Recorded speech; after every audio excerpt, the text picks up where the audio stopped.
which again is a national system of incident command that we train on routinely. Us that are supervisors and incident commanders, we train on it, you know, at least several times a year, and then a lot more on our own. So, but by making a unified command, that way we can talk with each other. And sorry, the other thing I forgot to tell you is that I could still respond on a call right now. Any of us could, like, we're actually we're in service. So I have to just run out. Chief will have to finish the presentation, but so the huge advantage of that is that then they make a command post, and now two of the major agencies that are going to be responsible for trying to mitigate this incident are working together. They're communicating at the command post, and they're communicating on the radio and phone, probably, I imagine. Because at this point, the next thing that needs to occur is trying to figure out if there's any injuries, doing triage to make sure that everyone's safe. Wherever the whole train went, how to decide where the hazmat is and what other kind of problems there are. So the hazmat team arrived within a half hour. That's a TVFNR hazmat team that is also a state fire marshal hazmat team. It's a state resource that is by us and partially funded by the state. But we have on duty at all times, 2 full hazmat apparatus that can respond in a region that we share with, we're team 9. There's like 14 other teams that respond all over the state. They can help us, we can help them. So that team was on scene within a half hour, which is pretty good. They're here, they're ready to handle mitigation of what could have been a pretty significant hazardous materials problem. C6 is one of the other battalion chiefs. So whenever we have one of these larger incidents, we bring multiple incident commanders in to help share the load and to provide safety, eyes on different areas and different parts of the incident command structure. One of the main things that we need to get from the conductor is what's on all these train cars. So he worked with that, and he happens to be a hazardous materials team member also, so he knows a lot about that particular day. Then what I remember happening was we were kind of relaxed on the whole train. It was stopped. One of the things that Captain Pimentel did right early on was contact through our dispatch, the rail company, and say, stop all trains. It's pretty standard whenever we have anything. If this poor lady whose car was broken down, that would have been one of the first things we get on the scene. We call dispatch, they can call all the rail companies. They have their emergency numbers that we use all the time. They have people that answer them all the 24 hours a day, and they'll stop all the trains. So we had to get in contact with the person, but we didn't know where they were, and then figured out that once they did that there was no fuel in those tanks. So that's even lessened our concern with that hazmat. And now it was just for all the people. And one of the things that got reported as they divided up the scene was that there was people that were trying to get places, and that the train had kind of messed up the whole Garlic Festival system that we had planned. So between that unified command, Chief Jones took the lead on how we're going to reunify people to their vehicles, to their families, to other parts of the festival. And then within 4 hours, Portland Western Railroad was able to get people out here and start beginning to clear their cars up. And by 4:30, they cleared the intersection and had it going.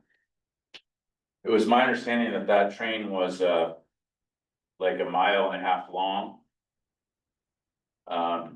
So I created quite a lot of problems. Crowd control was probably the first immediate problem, with 25,000 people. This happening, basically splitting it right in the middle. There were people who saw it, people who thought something was wrong and were in the emergency mode. What do we do? So they started moving around. And then there were also people who had no idea that it was any kind of problem. So they're just trying to do their normal stuff, and then this is in their way. Weather we had to account for because, once you start working on this incident, you have emergency workers who are gonna get overheated, have to be hydrated, have to be, taken care of. This incident lasted about 4.5 hours, 5 hours. If there was anything more significant with patients or with that hazmat, this would have been days. So managing all that heat, stress and all that type of, the extra problems that occur, all the people that were there at the festival having heat related emergencies, we would have had to manage that in our incident command system.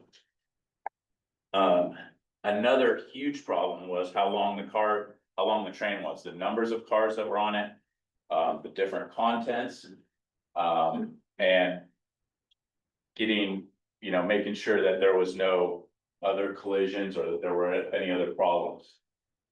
It just so happens that I did a rail class recently, and they talked a lot about how many of these trains are out there that are this long.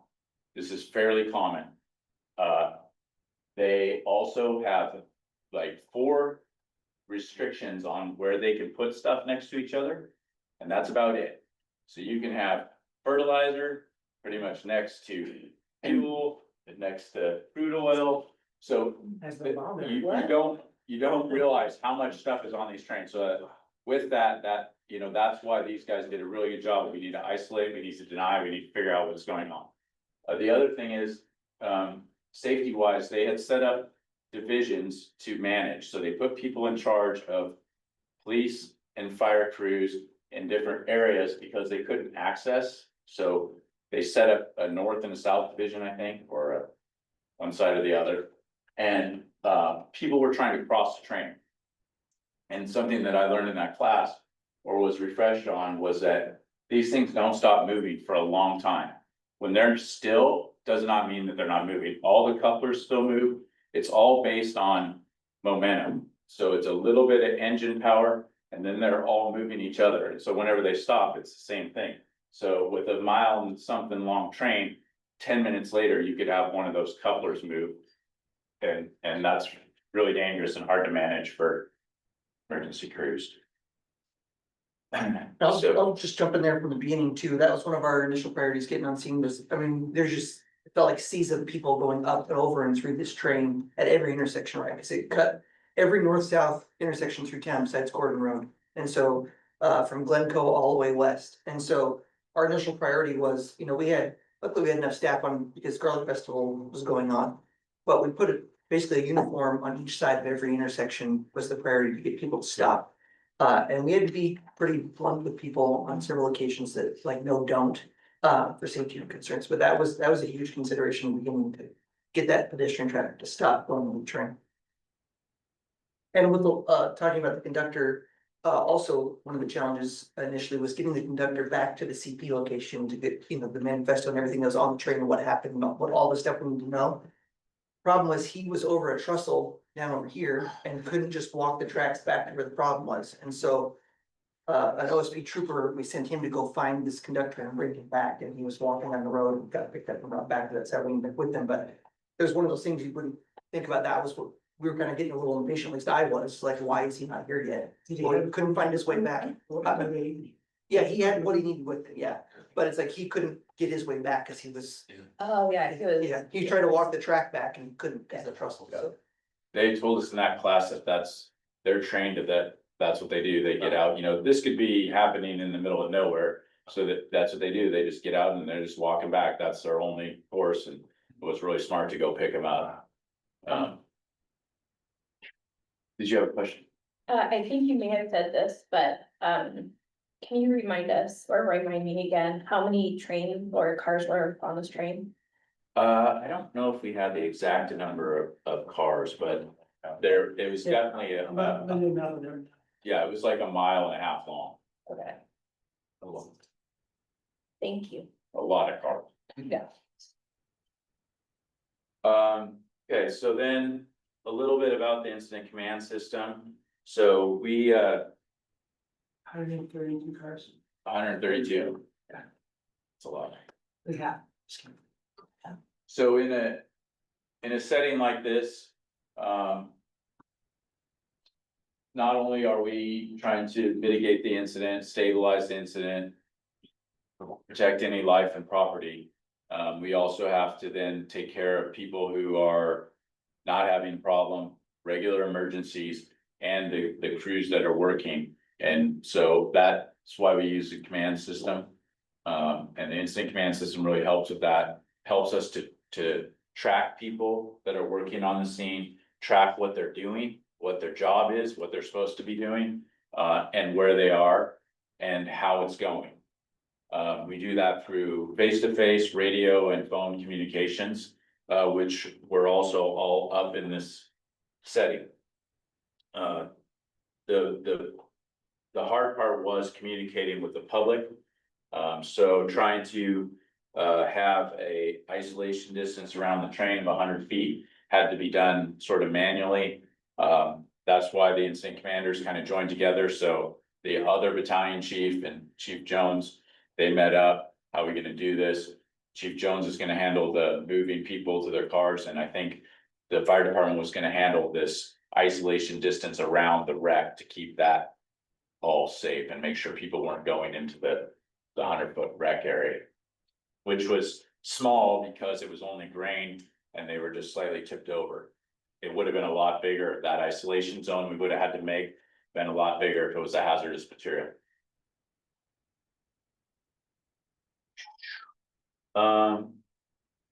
So we had 3 engines on one side. They were protecting the cars in case there was any fire. And then once we kind of got that stabilized, we confirmed, and then that was most of the operations revolved around moving people to their vehicles. I can add one thing about the command presence. One thing that was kind of important to try to establish early, and it was a bit of a challenge just because, you know, like the train's dividing everything, was having a representative from NPA, the Garlic Festival, there with us in the command post to help kind of bridge the gap of what's happening at the festival, what needs to happen, in addition to, you know, having Bill there in pocket, communicating with Korean and kind of bringing the city with NEPA, fire, police all together in the kind of that command post structure. Is the command there at the corner was super helpful, just having everybody real close in a huddle. Yeah. And in this one, they don't, all the railroads have people that respond. They respond pretty quickly, but by pretty quickly, that's for a long-term incident. So they didn't have anyone that was local to respond. I think their closest person's in Seattle from that class that I took the other day. So they will fly people quickly, they'll get people quickly, but I think this one de-escalated pretty quickly, so that helped them not. I venture to guess with our communications that we do with our hazardous materials team and then our incident commanders, getting a response here, that was actually a leaking hazardous material or a collision that caused life safety problems, we would have had a representative within 4, 6, 10 hours, which sounds long, but that's actually quick for these large incidents. The Mosier incident was like a month. So. Chief, you want to talk about how you did this shuttle operation, which was pretty good, pretty savvy there. So, the bus shuttle, so once we obviously stopped the immediate threat of people crossing the tracks, then we kind of shifted into thinking, okay, how are we gonna manage festival goers who are now either stuck at the Garlic Festival longer than they intended to be, or now people coming to town on Saturday for the Garlic Festival, so, you know, the festival already had 2 small school bus shuttles set up going to the various parking locations around town. My understanding was here at the festival, Patty reached out to one of the bus drivers that was here locally driving bus. And communicating back and forth with Patty before we could get her to the CP location. We thought bus shuttle was handled, right? It was good to go because it had already been requested. Well, come to find out, the bus driver never elevated the request to anybody but herself. And so it never landed at any decision maker at Mid-Columbia Bus Company. And so realizing it was taking an unusually long time, we followed back up on that request and reached out and got the phone number to the actual manager that could make the decision. And that's when we got the large school bus to come out. So kind of a lesson learned there is if we make the request, circle back and make sure that request got fulfilled. And not just sit there and like watch your clock and think that it's taking an awfully long time. So could have got the larger bus here faster had we picked up on that sooner. But once it was here, basically the idea was just to put 2 identified 2 bus stops on the south side of town, and 2 on the north side. And with our 2 small and 1 large bus, just if you're stopped at the spot, just hop on and go, whether you want to, it might take you a longer route to get there, but it's gonna get you there eventually, and leave you in air conditioning and not in 85-degree weather, so. That was kind of the thought behind it. Thank you, Captain, for the help. He was out there directing people onto shuttles too. It was a little bit chaotic at first because we just threw these up on the whiteboard. Here's our locations and this is the route. And so I don't remember which firefighter it was, but we sent him back to the station. We made some photocopies of maps. So we were actually giving the bus drivers and marking the maps like this is your bus stops now. Because they drive for Banks and not North Plains, and so I'm not super familiar with the town. So that was kind of the last minute scramble to kind of get them a map so they knew where to stop. And then trying to get the word out on social media with Corinne. Luckily, we had a sheriff's office PIO and not Corinne, Therese, Miss Corinne. Trying to get the message out on social media where bus stops were. It took a little while. One lesson learned coming out of the bus shuttles is had we had to set this up for a longer period of time, moving into some kind of formal like A-frame signage, like festival bus stop here at those locations would have been like the next move. But we kept getting updates about the, the end is in sight, so we weren't gonna kind of pull the big pin on those operations yet, but that was kind of the next evolution of what was gonna happen next would be a good move.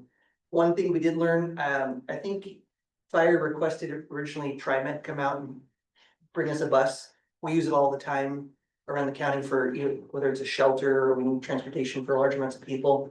But because we're outside of Metro, TriMet would not come help us. We were outside of the service area, so a little bit disappointed in the response we got for asking for some mutual aid assistance from them, but luckily Mid-Columbia Bus Company kind of stepped up and helped us out, so. Anything from the shuttle and from NEPA or fire or anything? Our amazing PIOs did a great job getting information out rapidly.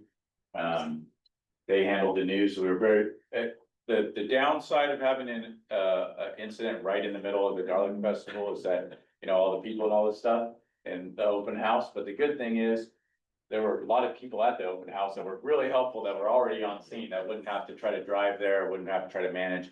Oftentimes, the news is faster can be faster than the PIOs to the scenes.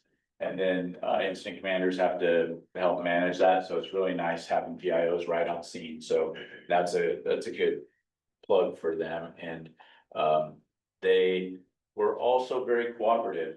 From what I understand, they were not trying to get into the scene where they would be unsafe. They were not trying to hamper the bus shuttle system and talk to people so much that they didn't get that. They were helpful rather than harmful, so I think that worked out well.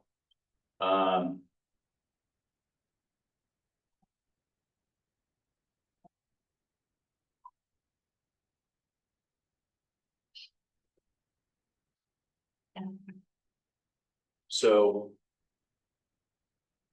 as part of the incident command system, there's also there's multiple levels of it, and it can be expanded and retracted, and that's one of the huge advantages of it. Is as an incident grows, as it becomes more complex or less, you can grow it and shrink it.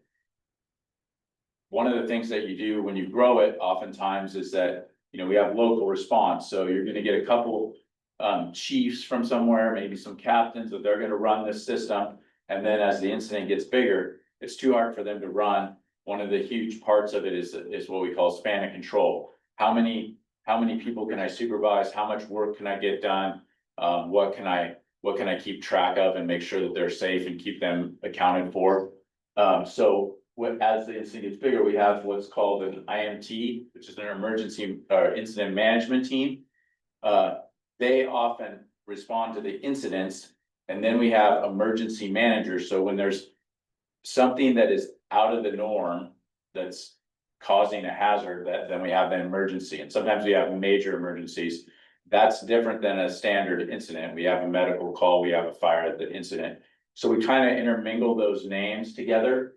But when you hear someone that's an incident management team, they're managing the incident, which includes everything. The emergency part's kind of over maybe, and now we're managing the whole incident, which in this case included moving the people. What that consists of is a whole, another group of people that have the similar qualifications and training in the incident command system and managing these incidents. So you get another incident commander, you get logistics, you get a whole bunch of people who do planning. They're planning for the future, all this stuff. For example, if this was not over in 4 hours and this was 12 hours, we would need restrooms, food, lodging, potentially getting more buses, getting more fire engines from somewhere else, getting more hazmat team backup from the state, all that logistics stuff. So we would have a planning person that would work with a logistics coordinator, and then they have teams underneath them. These are all people that are on call with TVFNR. TVFNR has 5 of these teams. We rotate on call. So once this incident got escalated, they were contacted. We had an on-scene IMT incident commander to be able to assess how much other stuff they would need to bring in. At what point would we have brought in the Washington County Community Emergency Response? That's a good question. They probably would have got involved with, if it was a hazardous material or if there were patients. Oh, I was curious. And then they probably got notified by the IMT incident commander that it was happening. And then they said, hey, we'll just kind of be in contact for now, because that's where the difference between the scene and the incident management occurs. So oftentimes their incident management team will work at a command post that's more remote. They'll move it away from the scene. The on-scene incident commander will turn into an operations commander, and they'll deal with the stuff on the scene, and they'll report back to the incident commander that's over in a larger command post that would coordinate with the Washington County Emergency Manager. Thanks. Can I just jump in real quick? Would it be safe to say that that's at that point when it, we turn to an incident command system? And we have that structure set up. You have operations for dealing with the emergency. At that point would be the more appropriate time where like council would come in and we could brief council on kind of Yes. operations, what's happening. Yeah. This is what we know so far, this is what's happened, this is what we're doing. Kind of, Yes. that's where you as the council would come in, and city manager would be there, and the commanders would be there and kind of give you guys an update of what the situation is. What does it look like? What are we thinking down the road? What do we know has happened? And you guys would kind of get briefed. So not so much that in the moment, what's happening, dealing with the emergency, where we can spot off quick little bits like, we're not going down in flames, it's gonna be okay. Give us 5 hours, we'll talk about it a little more in depth. In this kind of situation, what kind of help would you need from, probably not from city council, because they're not gonna be getting laws. But how much help would you need from the city manager? The city manager would say that he was in Hawaii at that time, and you can't get hold of him. Yeah, You guys can handle it all on your own, right? You don't need any well, local. I'm gonna speak for police at least. I'm fully confident they can handle it, definitely. I'm confident we can handle it. But like say Bill was in Hawaii, he's gonna have somebody that's gonna be in his place. He's just not gonna leave the city with nobody in charge, right? So that's where I would connect, like I did at this time, connect with Bill. This is what I got, this is what's going on. Quick conversation on the phone. He asked me, hey, what do you need from me? We need to get Therese and some communications going. Bill comes down here, we have that face to face, and that's how that stuff gets rolling in the city. But as far as overtime pay or anything, that you guys go ahead and do it yourselves, right? And Yeah.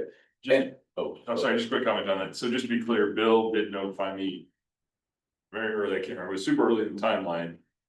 And gave me enough information, and so I felt like we were okay, like we didn't need to freak out, because he's like, there's no hazmat, nobody's dead.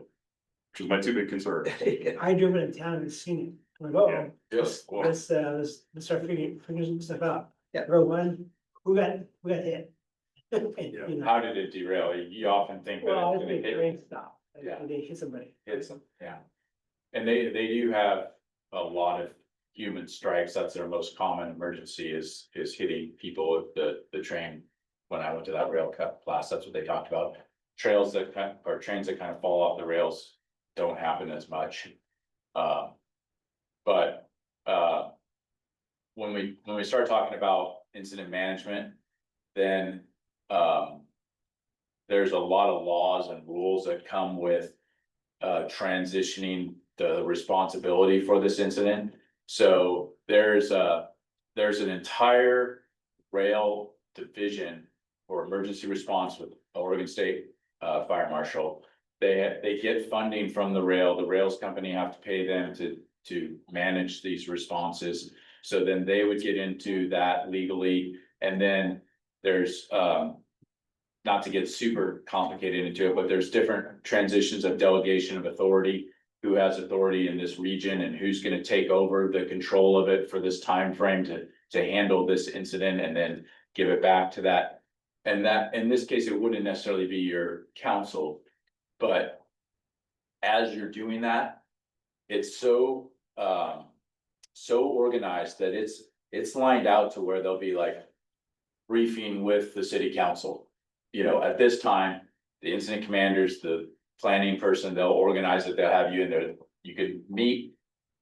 We give you the briefing, you have the questions, and that's the kind of stuff well, the old incident commanders that were there in the beginning are now moving people, taking people to the hospital, fixing the hazmat problem. So.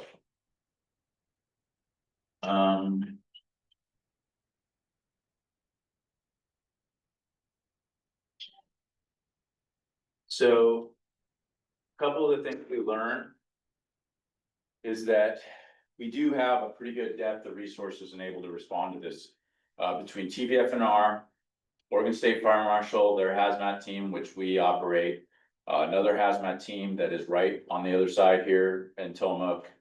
The police, the Washington County Sheriffs, your chief, and the North Plains Department. As well as the mutual aid with the other fire departments. We have a pretty good response to this, and then also, like I said, with the rail management at the state and then the rail companies. We have pretty good resources to handle this, and we were ready for it to escalate. Communication is difficult on all these kind of incidents. Oftentimes, these incidents are gonna cause communication problems. If you have that many people and something happens bad, they start pinging cell phones and the cell phones go down. Oftentimes they cause a problem with communications, like if they hit some kind of line or something like that. And then you have major communication issues. We have plans for that. We have radios, we have backups, we have mobile repeaters for cell towers, we have Starlink set up so we can set up. So we often, when we kind of review these things, like what are the problems? What are the things? Well, communications, they're difficult, but we have a lot of good things in place to be able to overcome those. And fortunately on this one, they didn't go down completely. The festival occurring at that time was good, and they had actually a PA system that worked pretty well to try to notify them. So some of the big organized events don't have that kind of structure where they could actually notify people through the system. And then pre-planning. So I don't know if you guys know it, but we do emergency plans. So we do it for events. So we had an event action plan for this. So we planned out, what are we gonna do if there's medical problems in here? What are we gonna do if there's a fire? We planned for a lot of things that it was a packet already said, what are we gonna do? What hospitals are we gonna use? Who are we gonna call? Which people are gonna respond? We do that for most all of our events, is particularly ones that have high volume of people traveling through them. So we did it for this. Now, when we do those, we don't routinely plan for major emergency disasters, because you start getting into what if, and you can't plan for every single thing that could possibly happen. But a takeaway from this is that festival happens to split this particular thing that is kind of a hazard. So we think that probably in the future, we'll try to plan a little bit more out for that. And just know that we have protocols, procedures that plan out for these major disasters, but they're more in general terms. And then some of the cities have emergency managers that plan out some of these even more. And we have an emergency manager who also plans out some of them more, but not specifically for specific towns. One thing he did want me to mention to you as something that we could use in the future is a system called Genesis. And we use a EGIS program called Terra. It's basically a platform for geo mapping. And it has we have a program now that Washington County has adopted. And Multnomah County has adopted, it basically has pre-arranged and specified evacuation zones. So if we had an incident like this again, and we needed to do more than 100 feet, say one of these things had some kind of cloud that was blowing in a direction, or the town, North Plains already has it. And it has several zones, and as a matter of fact, there's a meeting next week, a couple weeks where they're gonna review with maybe even some of you, what those zones look like. And if they need to be adjusted a little bit, they're doing that with all the city and county planners. And basically what we can do as an incident commander, I can basically call my dispatch. I can see that zone and I could say, I want level 3 evacuation in that zone and that zone. They're pre-planned. I don't have to say from this road to that road. It takes a few seconds. And then they're immediately able to ping all the cell phones and all the landlines in that area. They're even traveling through and say evacuate. And then I would tell them general evacuation route, at least to get started. And that can happen within probably 20 minutes, which is new and it's really good. It's huge. Other than that, I think overall, really good job by my Captain Pimentel and Chief Jones. I'm thankful that they were there to help. Does anyone have any questions or anything about any of this? Yeah. Maybe I missed it in the reporting, but what was the final reason why the car ultimately tipped over? That's what I mentioned. You know what? I don't know what that is. I can just speak to the fact that I reached out to the rail company several times to try to, because I knew that was gonna be a question. And I haven't got a response yet.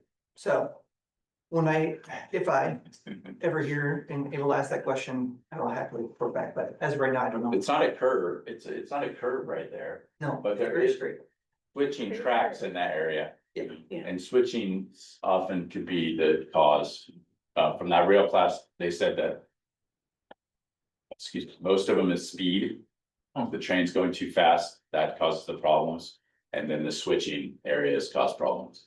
Yes, that's the same thing. Was it the tracks being in disrepair? Was it the guy going too fast or was something misaligned? So I'm not sure. Alright. They probably don't want to tell us at this point until they've either investigated it Yeah. thoroughly. They don't and want to say have- anything about it, yeah. Railroad time. Yeah. Nelson, anyone else take any questions? Comments? Hey there, Counselor Heapen here. I just want to say thank you, first of all. Thank you, because I know that this is, I don't want to say once in a lifetime, but I don't know the last time North Plains has had an event like this. Patty, maybe you can chime in, but might be the Never. first. That I remember. But I did just want to ask, and you might not know this, but were there any cars with hazardous materials on that particular train that day?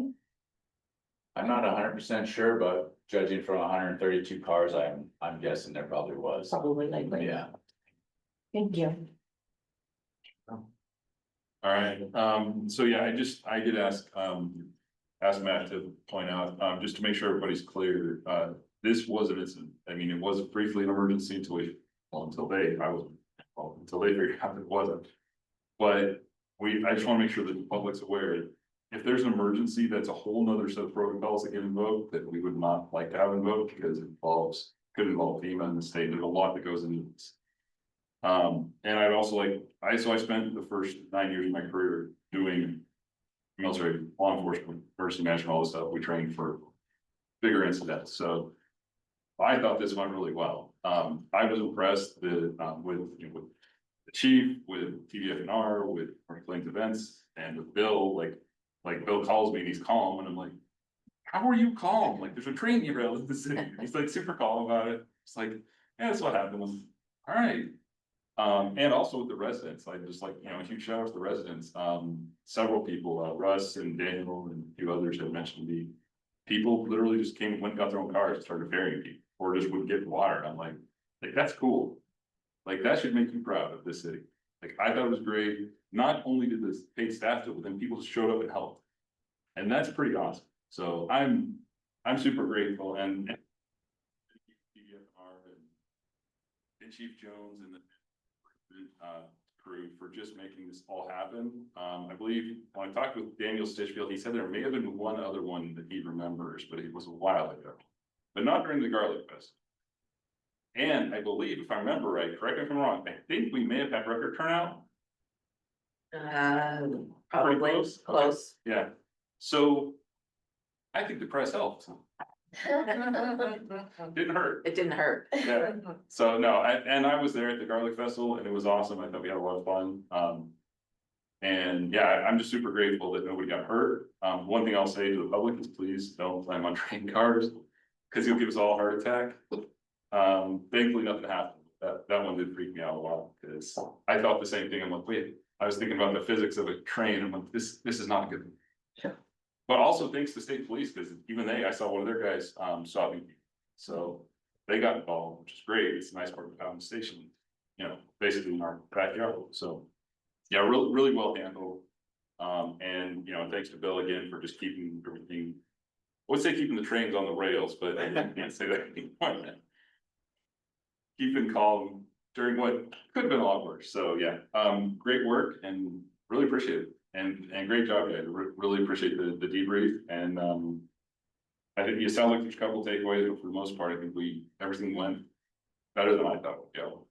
When you hear train derailment, it's a little freaky. So, Yeah. Well, thanks for having us out. yeah, appreciate it. If you need anything else or if anything comes up, more questions, or we, you know, find out we want to plan something more, I'm looking forward to there's multiple festivals in North Plains that we go to, so Yes. looking forward to planning for another event and having a good plan for it, so.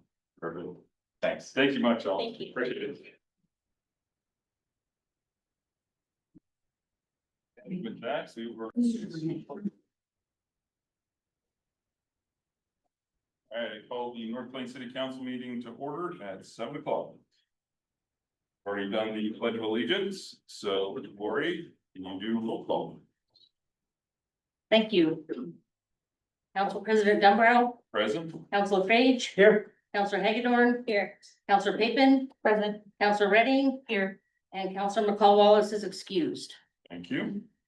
All right, before we move on to consent agenda, we do have a last minute resolution 2321.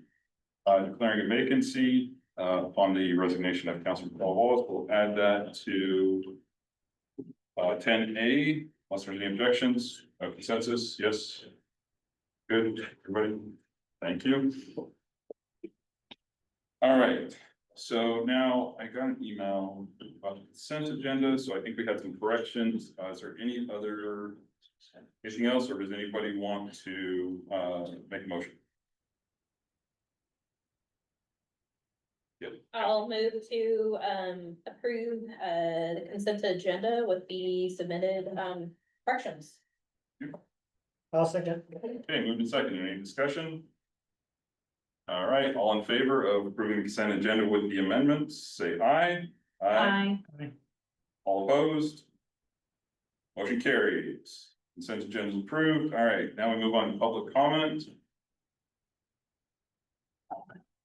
So we will start with Dawn Weber. You can come up. And 3 minutes, just tell us if you're inside the city, live inside the city limits or outside, and your name for the record, please.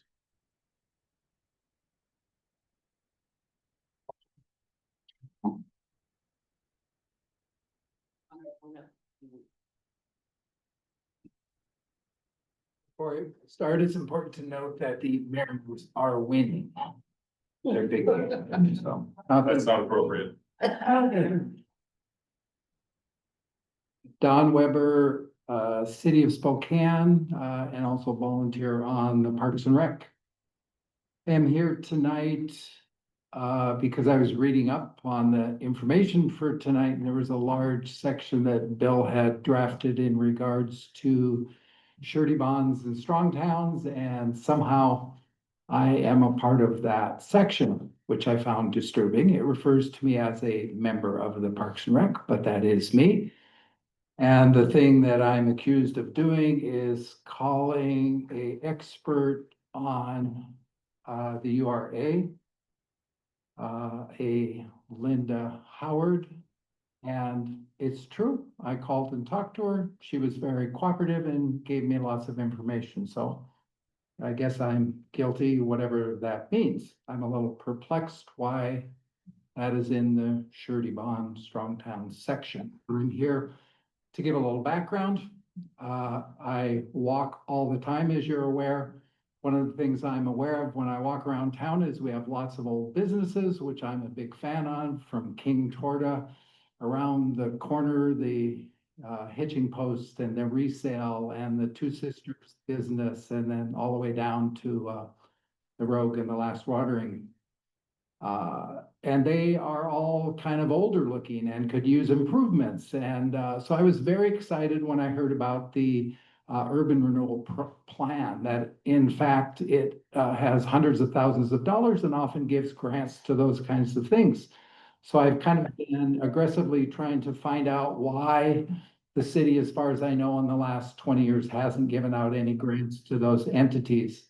And I have done more research. So I read the document from 2006. I've also read the state document. I think you have both of those to see if those kind of things are encouraged. And I find out that, for instance, facade improvements are a encouraged item and lots of cities do those. So I've been perplexed. So what I've also done is I like smart people. So I call people. I talk to people at the state. Actually, the gentleman who runs Tigard URA was kind enough to just give me background information to understand. What I've learned is it seems like that kind of stuff is things you could get grants for. We simply haven't given them out. So that's what I'm looking for, is more information. I like smart people. I'm also interested if we could ever get money for this place.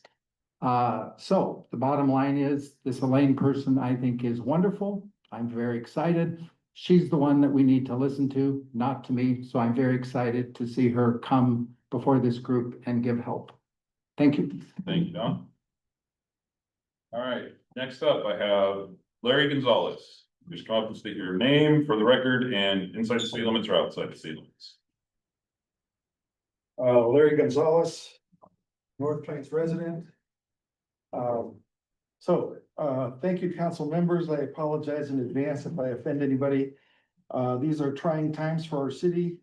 We have an important decision in front of you, or several, in selecting a new mayor. I know some of you would like new blood, but that experiment, it's failed. We've had 10 months of not only no growth, but no anything. The city has important work that needs to be done, and we must find a mayor who is competent and experienced in city government. It's important to get ideas from city residents and others. To the non-residents who show up at city council meetings, with your laptop and your poems over Zoom, I ask you to become real stakeholders. Buy a house in North Plains and become tax-paying residents like the rest of us. The city council voted to approve an award of $72,000 to pay a lawsuit some of you brought against the city. Remember, that is $72,000 out of the pockets of your neighbors and the tax-paying residents of North Plains. That is $72,000 that the city could have used to pay part of the salary of an additional sheriff. Some of you might think you have a mandate from the voters. Remember, you serve all the tax-paying residents of North Plains. It seems like there are outside interests who think that you are their puppets, and with their money and influence, they can get you to do what they want you to do. Forget that. Each of you must exercise your independent judgment to think, vote, and act in the best interests of our community. So the residents of North Plains are counting on it. Do better. Thank you. Thank you. Next is Mike Schertz. State your name and inside the city or outside.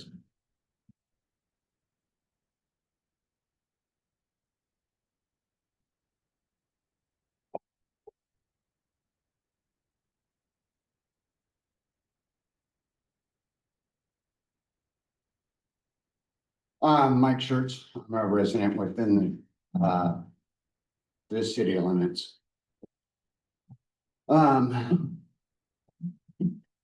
I'm here because I'm quite annoyed by the letter from Bill Reed in today's agenda packet. As a citizen of this town, it is my right to know what city staff and council are up to. as well as every other citizen in this town. It is public information, and I have the right to get all the information I want about it. It is my right to know if the city manager has a surety bond, as is required in the charter. It is my right to look into contracts signed by the city. It is my right to know about people being hired and paid for with tax dollars. How dare you, Mr. Reed, try and imply that I or others in the community are doing something wrong by investigating things. We have the right under Oregon Public Information Law to access this information. And I don't like that you are insulting or insinuating we are doing something wrong by not trusting your secrecy. And to all the city councilors, how dare you let them get away with this, treating citizens this way? To try and prevent us from our First Amendment right of speaking our mind and speaking freely.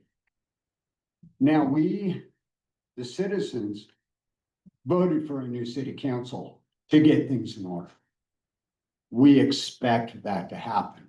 So far, we've seen a lot of issues and a lot of problems. We've seen you not take control that you are to do. I've said it before and I'll say it again. Bill Reed is not your boss. It is the other way around. And it is time for the city council to take control. If you do not, election time will prove whether or not you're worthy to stay here. This is just kind of getting in control. Somebody earlier said that things are not getting done. You know, I'm a business owner. Anybody in this room or anybody in this city can access my surety bond, my insurance information, because it's public record. It's there to protect the public.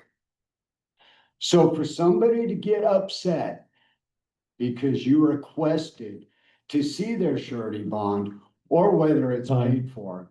Okay, that's time. Thank you. All right. Thank you. Next up is Emily Waldron.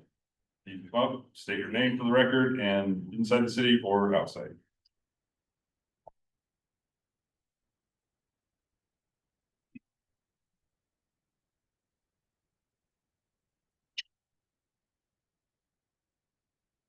My name is Emily Waldron. I live in unincorporated 97133.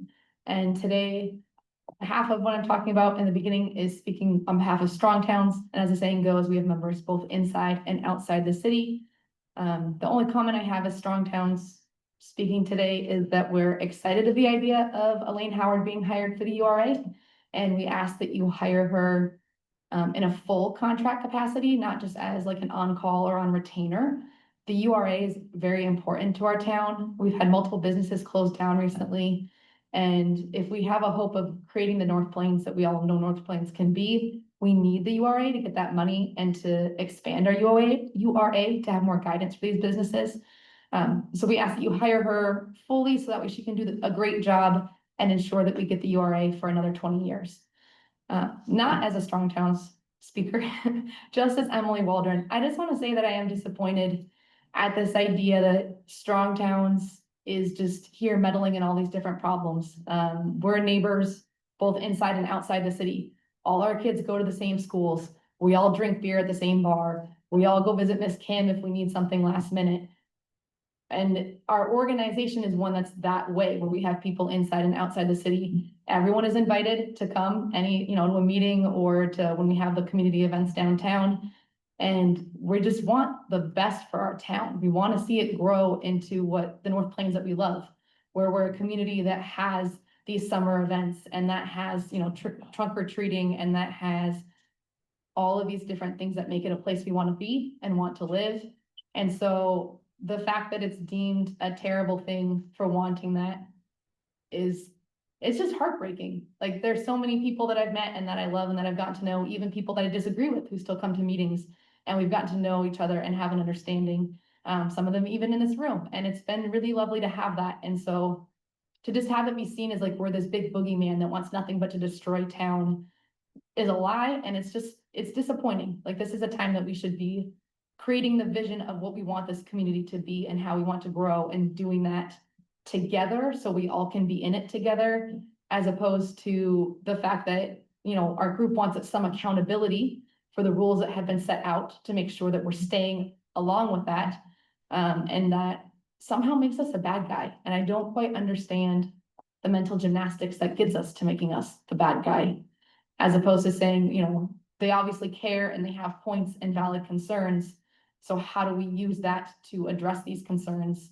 How do we use the fact that they're already doing surveys or they're trying to talk to people to keep doing that as we all go and grow together? Thank you. Thank you.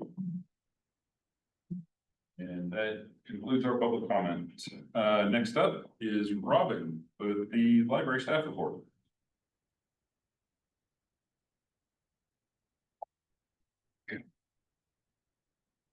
Council President Del Brown, Oh, so if I might, really quickly, please. didn't get the opportunity regarding the minutes conversation and Oh, I'm the sorry. edit. No, it's okay. I talking about other things we didn't visit.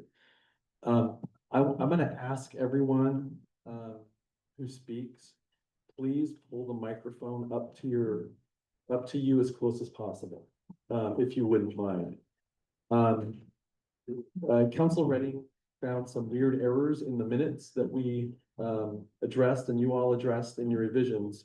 But what we learned in reviewing all of that is that with our minutes program, keeping track of all this, it more and more is listening for a name to be said before comments are made by that person.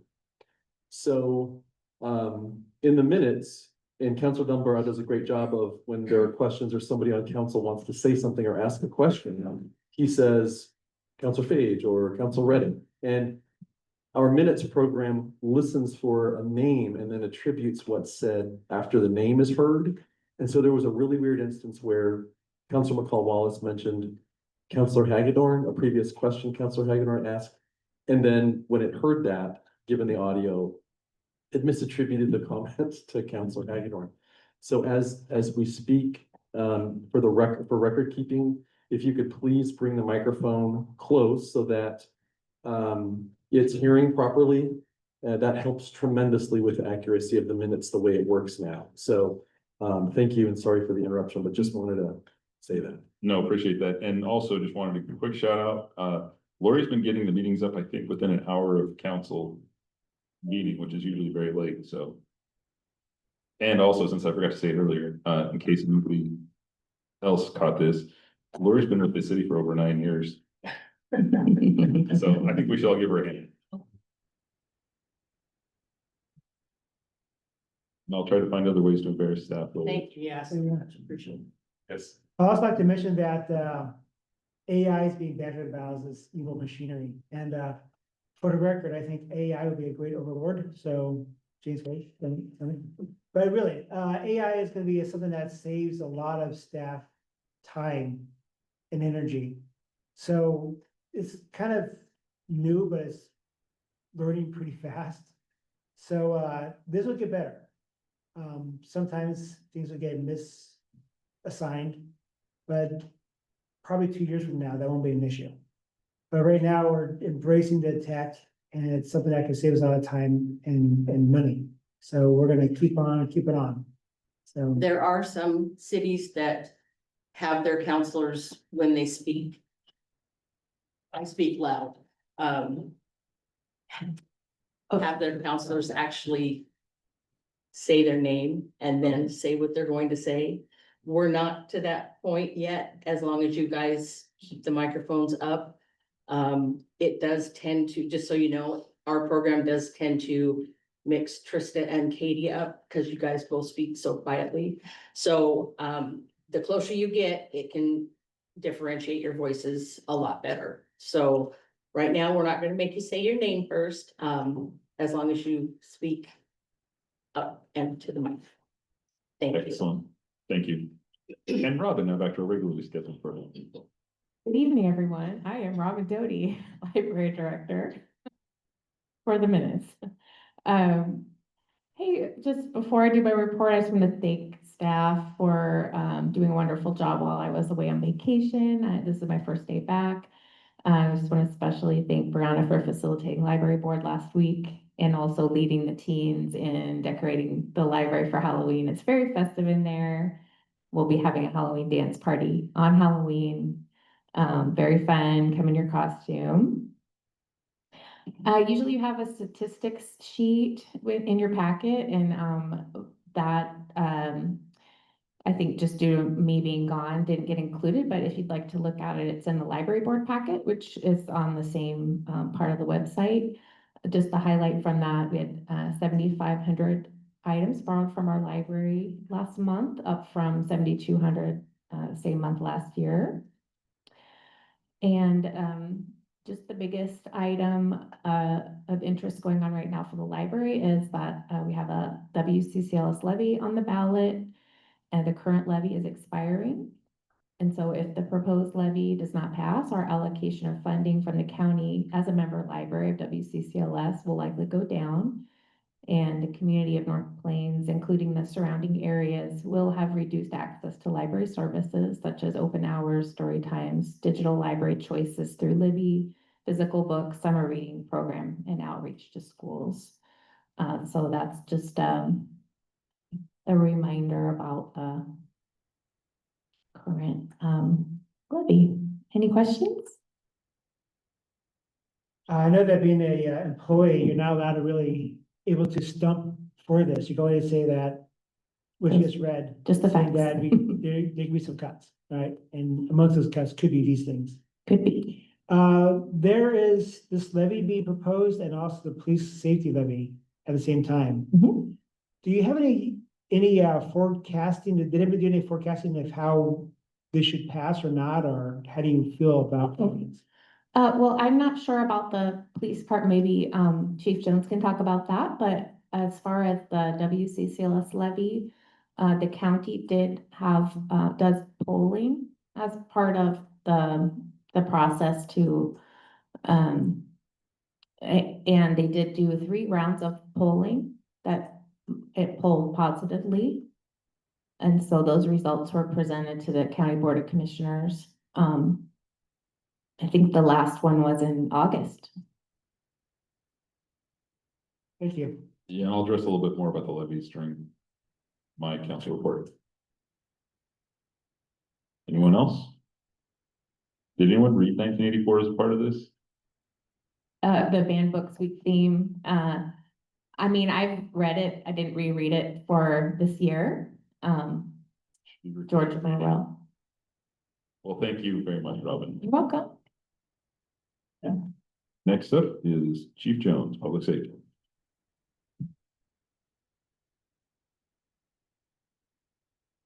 Now that Robin's woken everybody up, I'm gonna move this back a little.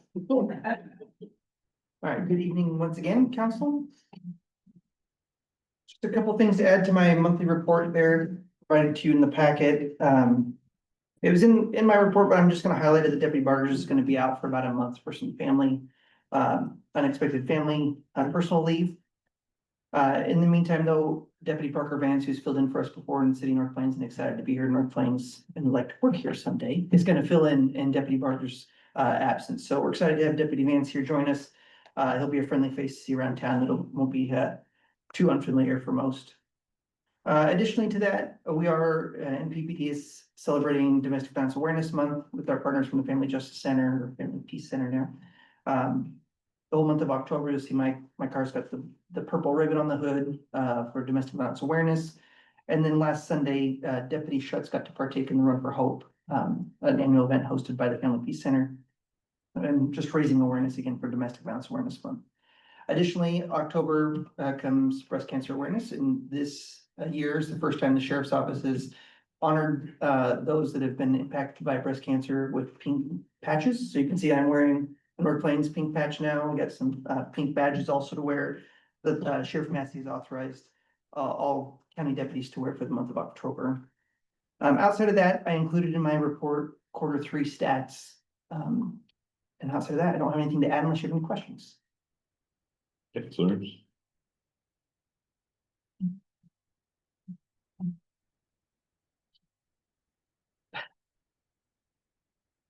I hesitate. No, it's okay. Can you hear me?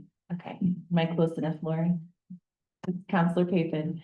I just wanted to follow up. I know at a last briefing, you had discussed placards that you were placing on cars or parked maybe wrong direction. I was just curious if you could provide an update on that and how that's going. I'm still seeing some around town and, you know, it's hard to know if it's, you know, just a one-off or it's a Yeah. habitual offense. If you could provide an update. Absolutely. So we're still doing that placard program. Like I said, it was kind of our first initiative of just educating what the legal parking standards are for ORS. We have noticed specifically in the Brindle neighborhood, it's actually gotten significantly better. And we've gotten a lot of positive feedback from the community that's seeing those be put in place. And so I think it's just a long kind of education process, if you will. And so we're still working on it. We have plenty of them made up, and we're using them as we see necessary. But if there's certain areas where you're seeing that, hey, this is becoming an issue, don't hesitate to just drop us an email and say, hey, parking is becoming an issue over here, and then we'll certainly add to the list of areas to pay extra attention to. Okay, thank you. And then Counselor Papin again, just I wanted to also just throw this out there for next year, perhaps for planning. It would be a really great idea to potentially host a coffee with a cop at Blackwater. Yeah. In partnership with Domestic Violence Resource Month. I know Hillsborough Police Department has partnered in the past and they'll hand out swag bags and just a good way to spread that awareness. And I know the Family Peace Center has done a lot here in North Plains as well. So just throwing it out there for next year if it works out. Absolutely. Thank you for the suggestion. Anything else? All right, Thank you. thank you, Chief. Next up is Public Works.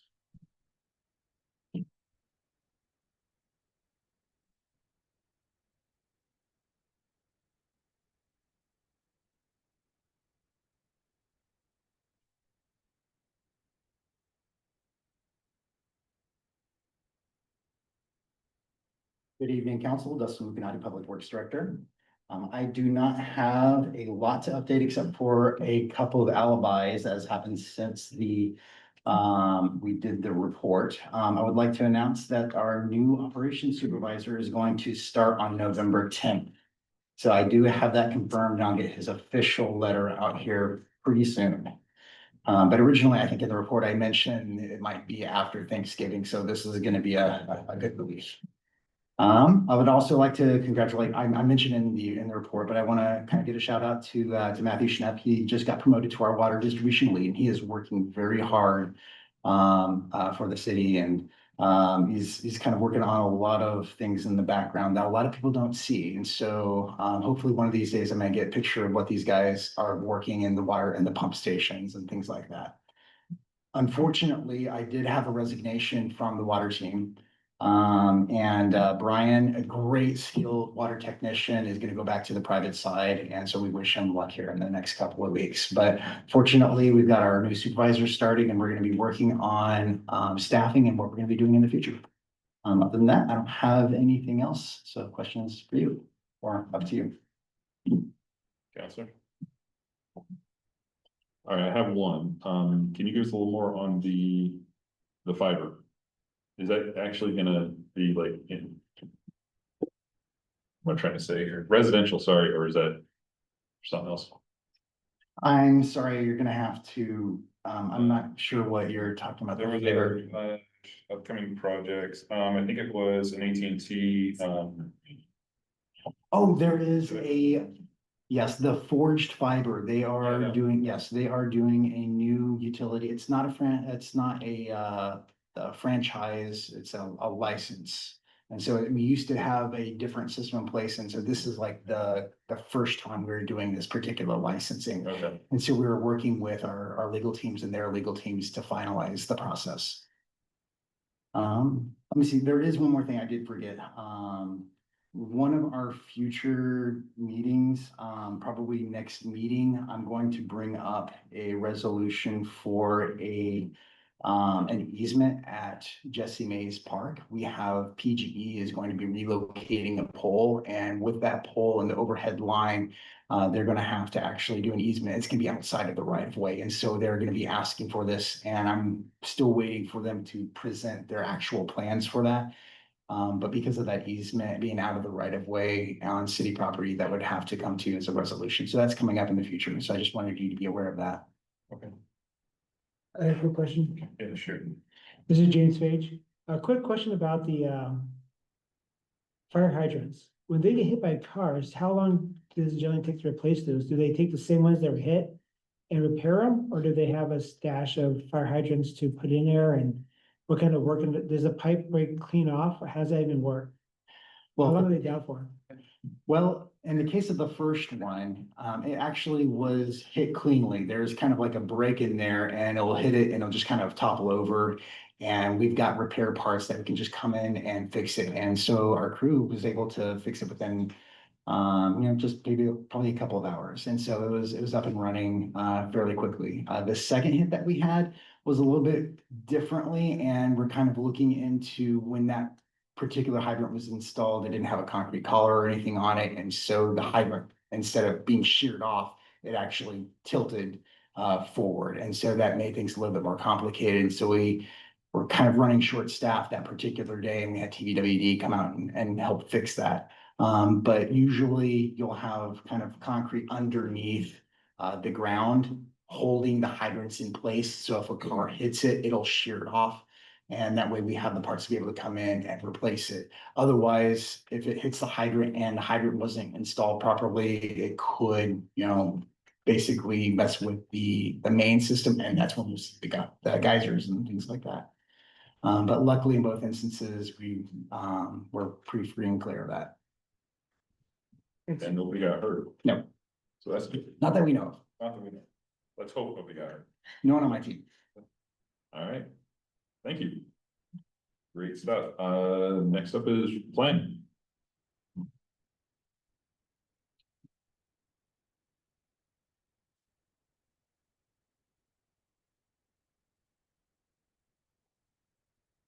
Good evening, counselors. Nothing major changes from my staff report, other than, I mentioned that we had a sort of downturn in the number of building permits we're receiving. Of course, I say that, and, we just had quite a few submittals in the last week. So business has turned back on that.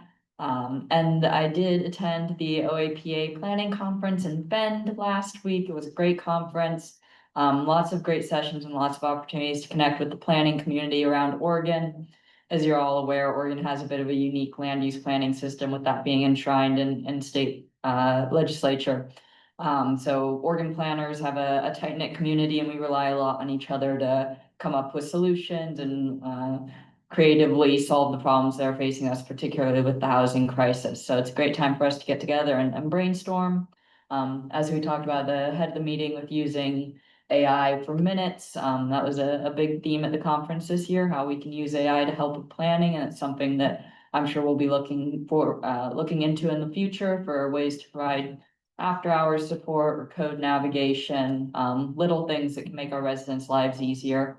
Another big theme of the conference was housing, of course, how we can get more housing and how we can make housing fit into our communities. I was able to pick up some printed materials from our lovely people at the Transportation and Growth Management Program, which you all know I'm a fan of. They have some great guides and materials looking into parking and creating strong streets and neighborhoods, and providing different housing options. So if anybody wants to look at great materials, we have them in the office. I love to have some physical copies or around for those. And other than that, I'm open to questions. Any questions? All right, I did have one.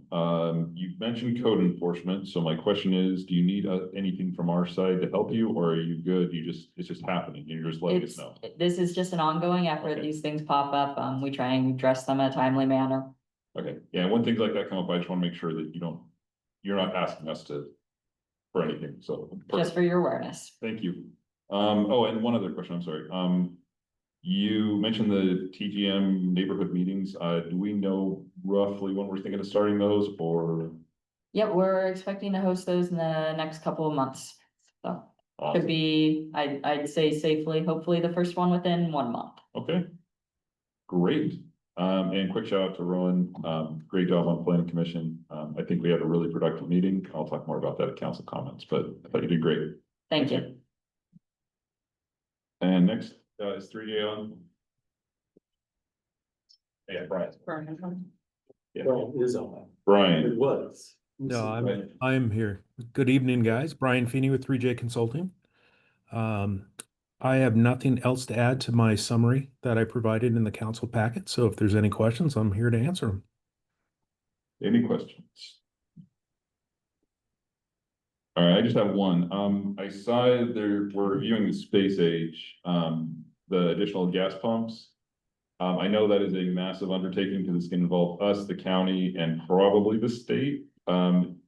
Is that where, I mean, how far along are we on this process? Is it going to take a while, or is it something I don't know, I'm just trying to get a feel for where we're at. Oh, we had the pre-application held, Rowan facilitated that.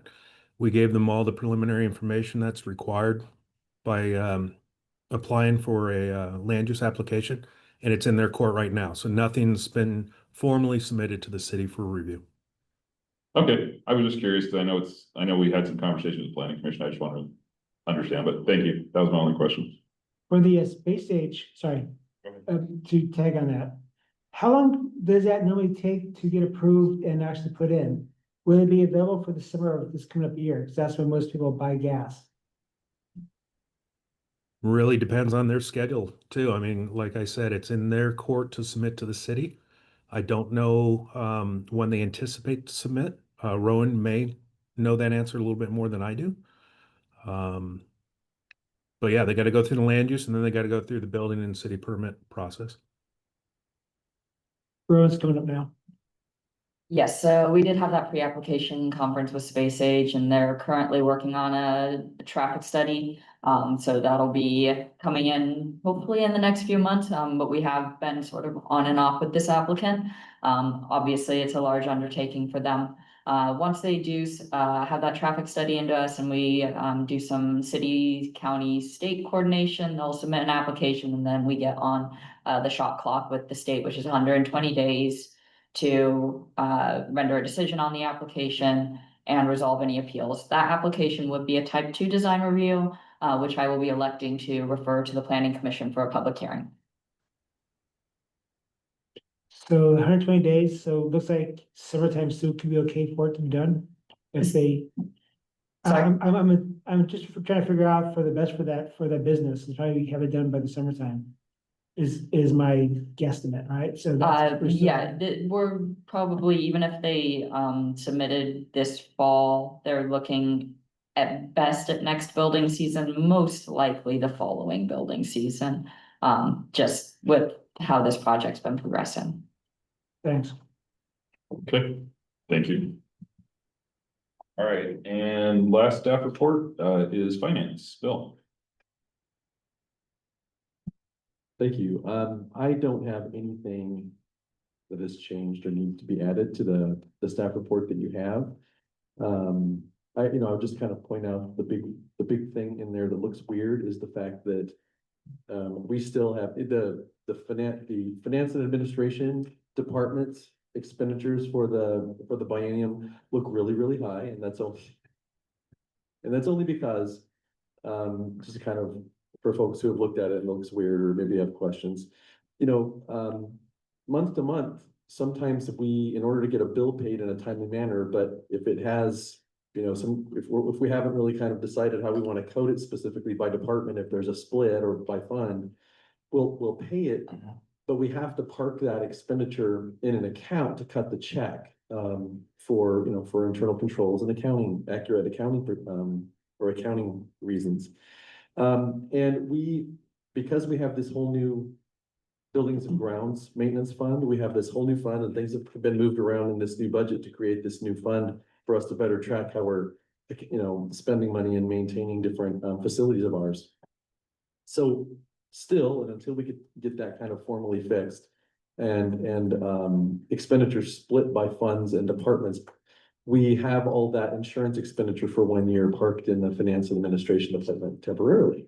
So it looks like we've spent all this money, but that's going to be dramatically reduced when we when we do journal entries to, move the money, move the expenditure by a split between departments and funds. So that's the weirdest looking thing in the report, I guess, is what I would say. And month to month, that sometimes happens. It was just, or we misattribute an account.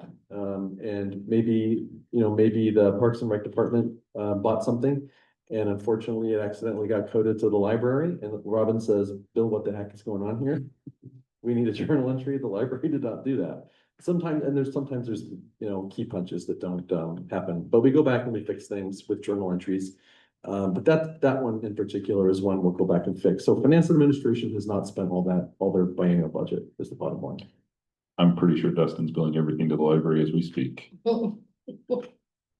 Just kidding. No, thank you, Bill. All right, so now we move on to unfinished business and mayor vacancy process. So I'll start with this. I actually had decided to bring this up before, we got the email today from Councilor Wallace. And I think we should, well, I'll throw this out for council to make a decision on. I'm willing to step into or to volunteer to step into the mayor role if council is amenable. Wasn't my first choice, but I think it's the best way to unify the city. I've been spending a lot of time with, oh, I'm sorry. Councilor Dunbar, I just kind of want to bring it to your attention with everything. By adding the vacancy resolution, you've created an agenda item resolutions that typically goes before unfinished business. Oh, I'm sorry. So no, there's nothing to apologize for. Yeah, there's nothing to apologize for, but you can talk about that before if you like. It just, we didn't establish when you wanted to talk. Can that be under new business? Well, there's a resolution involved. Yeah, since it's resolution. All right, let's do that real quick and then I'll get back to what I was saying. All right. So, all right, so my mistake. So we're moving this to, we'll make this 8.5. 8 8.75. Anyone? Oh, that's 9 3/4, my bad. Okay, so we do have a resolution 2321, a resolution of the city council of North Plains declaring a city council vacancy. So long and the short of it is Councilor McCall Wallace has made the decision to resign effective today. She sent an email to city manager and I this afternoon, notifying us that she was resigning. She's asked that her letter be read. I'm going to opt at this point because we made the decision previously that we were not going to read any public comments. I understand this is different, but in this case, I think that would be the best solution, although it will be in the packet. Correct? Okay, just making sure. So we made the decision that a city council person can have something read for them Did we? if they're city council, but just for public comment, not. But I'll leave that to you to decide whether we should include this in there or not, because you didn't, Yeah. effectively meet it. I would prefer not to, but if somebody else would like to, I'll leave that to them. I think putting it in the packet it's your call. As city reporter, I can, I'm fine with putting it in the packet, but I'll let council make the call. Okay. Thoughts? I apologize, this is Counselor Pittman, but I apologize that I don't remember us making that consensus as a council that we would read a statement from the council member. I thought we did, but that's fine. Yeah. And so again, we can review the minutes at a future date, but I don't personally remember us making that consensus. So maybe I forgot. We didn't, I don't recall that Okay. consensus. So it'd be my personal opinion that we should just put this in and I'll send her a response tomorrow and just let her know. And this is by the way, I just want to personally say, I've appreciated working with Councilor McCall Wallace and I told her the same thing. While we didn't always agree, I respected her opinion. And she was a valued member of this team and always will be. And she's always welcome, and as I told her, to come back and public comment. She's a member of the city, so we would hope that she continues to come around and be a part of the city and a part of the process. So I'll just say that. Would any other counselors want to say anything before we move on to the resolution? I wanted to thank her for stepping in and filling the seat. Hasn't been an easy time for people on this side of the table the last 10 or so months. So I want to thank her for her time. She was very calm and thoughtful, and thanks for doing that. That's all I have. Anyone else? Counselor Pinkman, I just also want to echo Counselor Page's sentiment. You know, Counselor McCall Wallace, I'm sure you're gonna be listening to the audio tonight, but I just want to say thank you for your service. This was not an easy feat by any means the last 10 months, and you really showed and demonstrated incredible leadership. And I hope to make you proud that we can, as a council and as a body, can all come together and be policymakers. That's what we were elected to do and appointed. And I just want to say thank you again for your service and leadership. Else? All right. So that being said, I will now entertain a motion on resolution 2321 declaring a vacancy, council vacancy. Yeah.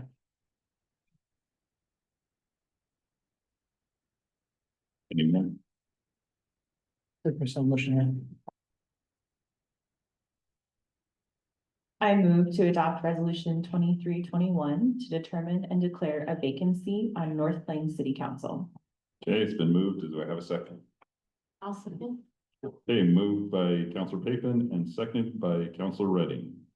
All those in favor of approving resolution 2321, say aye. Aye. Aye. Any opposed? Okay, motion carries. All right. So what I was getting back to item 9A. We did get an email from the city attorney stating that if the counselor was open to taking, to declaring candidacy, they can do so. And I had intended to do this when there was a deadlock. So that was why I was making the decision. And because I made that decision prior to having this information, I am choosing to stick with that. Obviously, it goes through the same process. That would also leave 2 vacancies on council. So that's my thoughts, and I will open it up to council for deliberation or whatever they want to. If anybody else wants to volunteer for the mayor's job. I think it's highly appropriate that somebody from this side of the table step into the mayor role. And I think that being it's highly appropriate for one of us to do it, I was wrestling with how I could do it and how I couldn't figure out a way to do it myself. And I met with you a couple of times, Aaron, asking you to do it because I thought it was most appropriate. And I'm glad you're stepping up to do this. I think that everybody that's at the table, you are the best candidate we have. And thank you for stepping up. I know it's more work. You are capable of doing it. You have our full support. Any help you need, ask for it. And we'll give it to you. So thank you for taking this step. You are probably the best fit for it. So thanks. Thank you, Councilor Hagner. Mandy Hagedorn here, well said. You have my full support for the mayor position. You're already doing this role. And I'm looking forward to us moving forward. Any other comments? Council. Katie Redding, fully support your decision and thank you for stepping up to do that. Thanks, Councilor. Councilor Pinkman, I hope to make you blush even more than you already are, President Dumbrowell, but I do just want to say thank you for stepping up because again, I know there are a lot of moving parts to this position and to being considered for mayor. So I want to say thank you and trying to think of one last thing to embarrass you, but my mind is running blank, so. I feel like this is the council meeting embarrassing people. So now I'm gonna ask Ashley. What are we supposed to do next? Cause I didn't get that far. This is about as far as I got on this whole thought process. Yeah, first of all, I think it's a great move. And I'm, happy to hear that you have so much support on the council. My suggestion would be to sort of check every box here. So because we're going to be opening a process for appointing a vacant city councilor, I think we notice the mayoral vacancy as well. Do the 2-week waiting period, see if there's other applicants, and if the council at that point can then vote to appoint you into the position. I think there's a few other ways that we could do it, but that one seems the cleanest to me, and so that's the one I would recommend. Council, any disagreeing with that? It makes sense to me, but what do you think? It makes sense to post it. However, seems like we have a consensus here. Can we just do the mayor? Hear what you're saying, but what? It's up to the city council to appoint the new mayor, right? Yep. So if we have a consensus right now, can we just move forward with that? That would definitely be true if you didn't have section 33.37 in your municipal code that says the council will use a specific process in appointing, which is public notice and then a deadline for submitting applications at least 2 weeks after the notice.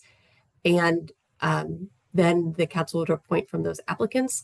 And because officially the mayor did not submit an application before the deadline, he wasn't officially in that pool of applicants. So again, I think that there's not a significant amount of risk, but at this point, we're talking about a 2-week process where you notice it and open it, and then you receive applications. And if it's the mayor if it's Council President Dunbar who you would like to appoint, you can go ahead and do that. And you won't be susceptible to challenge that you didn't follow your code. And at that point, would Aaron, after, let's say that he puts us 2 weeks, we do it in 2 weeks, we vote and we move that Council President Aaron Dunbar becomes the new mayor. Then will we do new counselors? So we have one counselor open and then another one, or can we batch them for the two at the same time? So that's a great point. Yeah. So if you want to do the mayoral appointment first, we can do that. And then you'll have two, assuming the mayor's Council President Dunbar is appointed into the mayoral position, you then would have 2 open council positions, and you could do the interviews and such for those at one time. That's a great question. Thoughts? It would really be nice to have closure to this tonight. I'm a little bummed that we have to wait, but if we have to wait, it sounds like that might be the right thing. Yeah. Counselor Papen, I would like to follow the process as indicated in our charter. And, I also would love to have closure, but I also would like to be able to put my head on the pillow at night and know that we've done everything that we are supposed to be doing to a T. And, allowing that process to be fully completed would be my preference. Councilor Reddy? I'm worried we've already shown bias, but I still want to, encourage people to apply. And then those that have already applied to consider the council positions as well, because I think we all agreed all 4 of the candidates were great choices. True. So just to encourage citizen involvement. And if anybody knows me, I'll follow the rules even in the worst times. So I agree. I think we should follow the city attorney's opinion. That's why I was hoping she would weigh in, because I just want to make sure we did it right. And I agree. I would also encourage if I am selected, the others to run or to apply for the other positions, because I think that we did have good candidates. So thank you. So I guess then the next step is for Lori to notice. Okay, just trying to make sure I get the words right, to notice this, and then we'll come back. No, I did hear, and I want to clarify before we go further. Are we noticing just the mayor position, and then we're gonna batch the 2 council positions? Is that what we decided, I like that.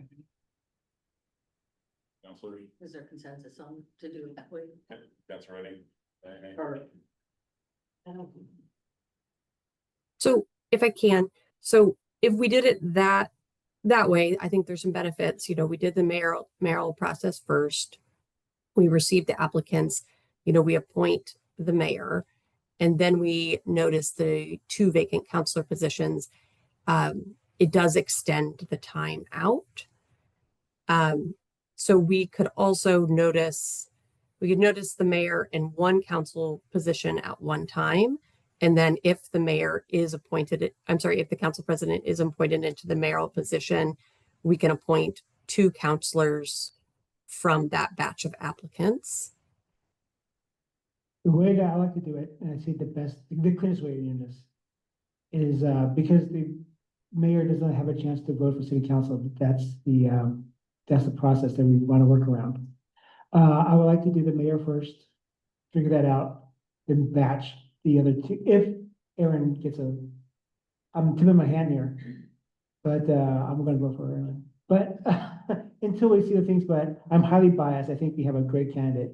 Somebody would need to be a rock star to, you know, as an applicant. But I'd like to do the mayor first and then batch 2 candidates if Aaron does accept and get the nomination. Council ready? I see a problem of being 2v2 and Aaron can't vote. I would be the tiebreaker. You're the If I was the tiebreaker. mayor, I would. Okay. So my intent was to break the tie this way originally, so it would just be effectively the same thing if that's what council decides. So I'll just give my 2 cents. My opinion is if we do the mayor first, then we can. Hold on a second, now I messed myself up. If we do the mayor first, it allows us the opportunity to appoint 2 councilors out of the pool, like would happen in an election, where you vote for 3. So basically, each councilor would vote for 2 councilors, assuming that I am appointed mayor. Does that make sense? Or did I just make it worse? I don't know, that's my 2 cents, but I'll leave it up to council to deliberate. Do we give the public more time for input if we nominate you and then a counselor and then 2 weeks later notice it, or however we do it? Then we have that public input on that 3rd choice.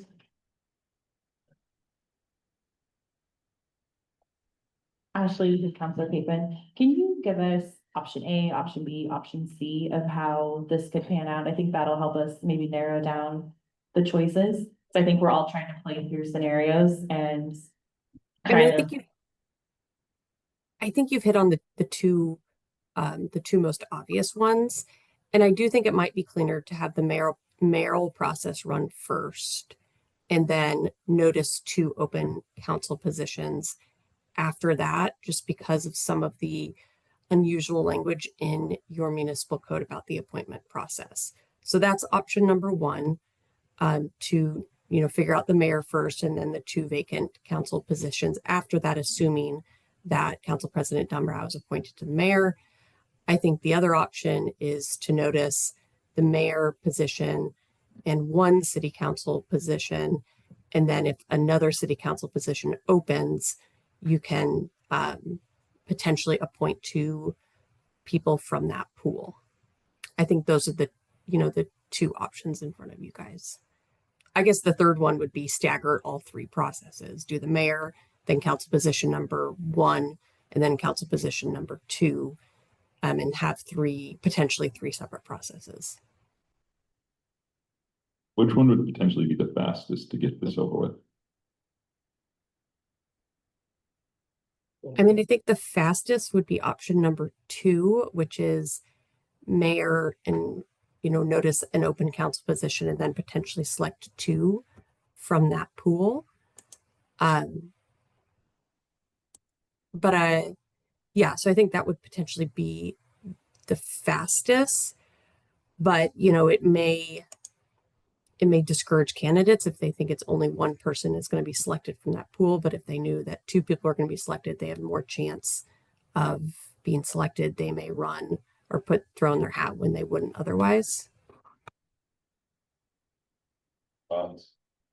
I think the biggest, so I don't know how you look on the run against Aaron for the mayor position. However, if there's two council members open, I think you'll have a far greater pool to choose from. So I think number 8 would probably be the most solid as far as getting involvement for the city. I'm inclined to lean the same direction as Councilor Page. Open thoughts.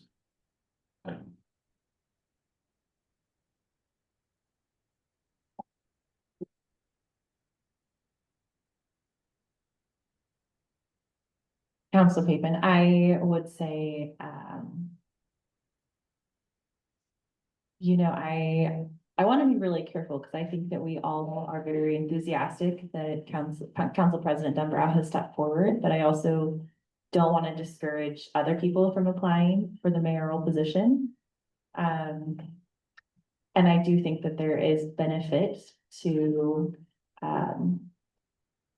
holding it all in one and potentially selecting 2 council appointees at that meeting. So I'm still thinking this through in my mind. I wish I had a more polished response to share, but that's kind of what's going through my head right now. I mean, I feel like Krista does. There's such a on the spot choice here. It kind of feels like, and I'm happy to go with whatever majority council chooses.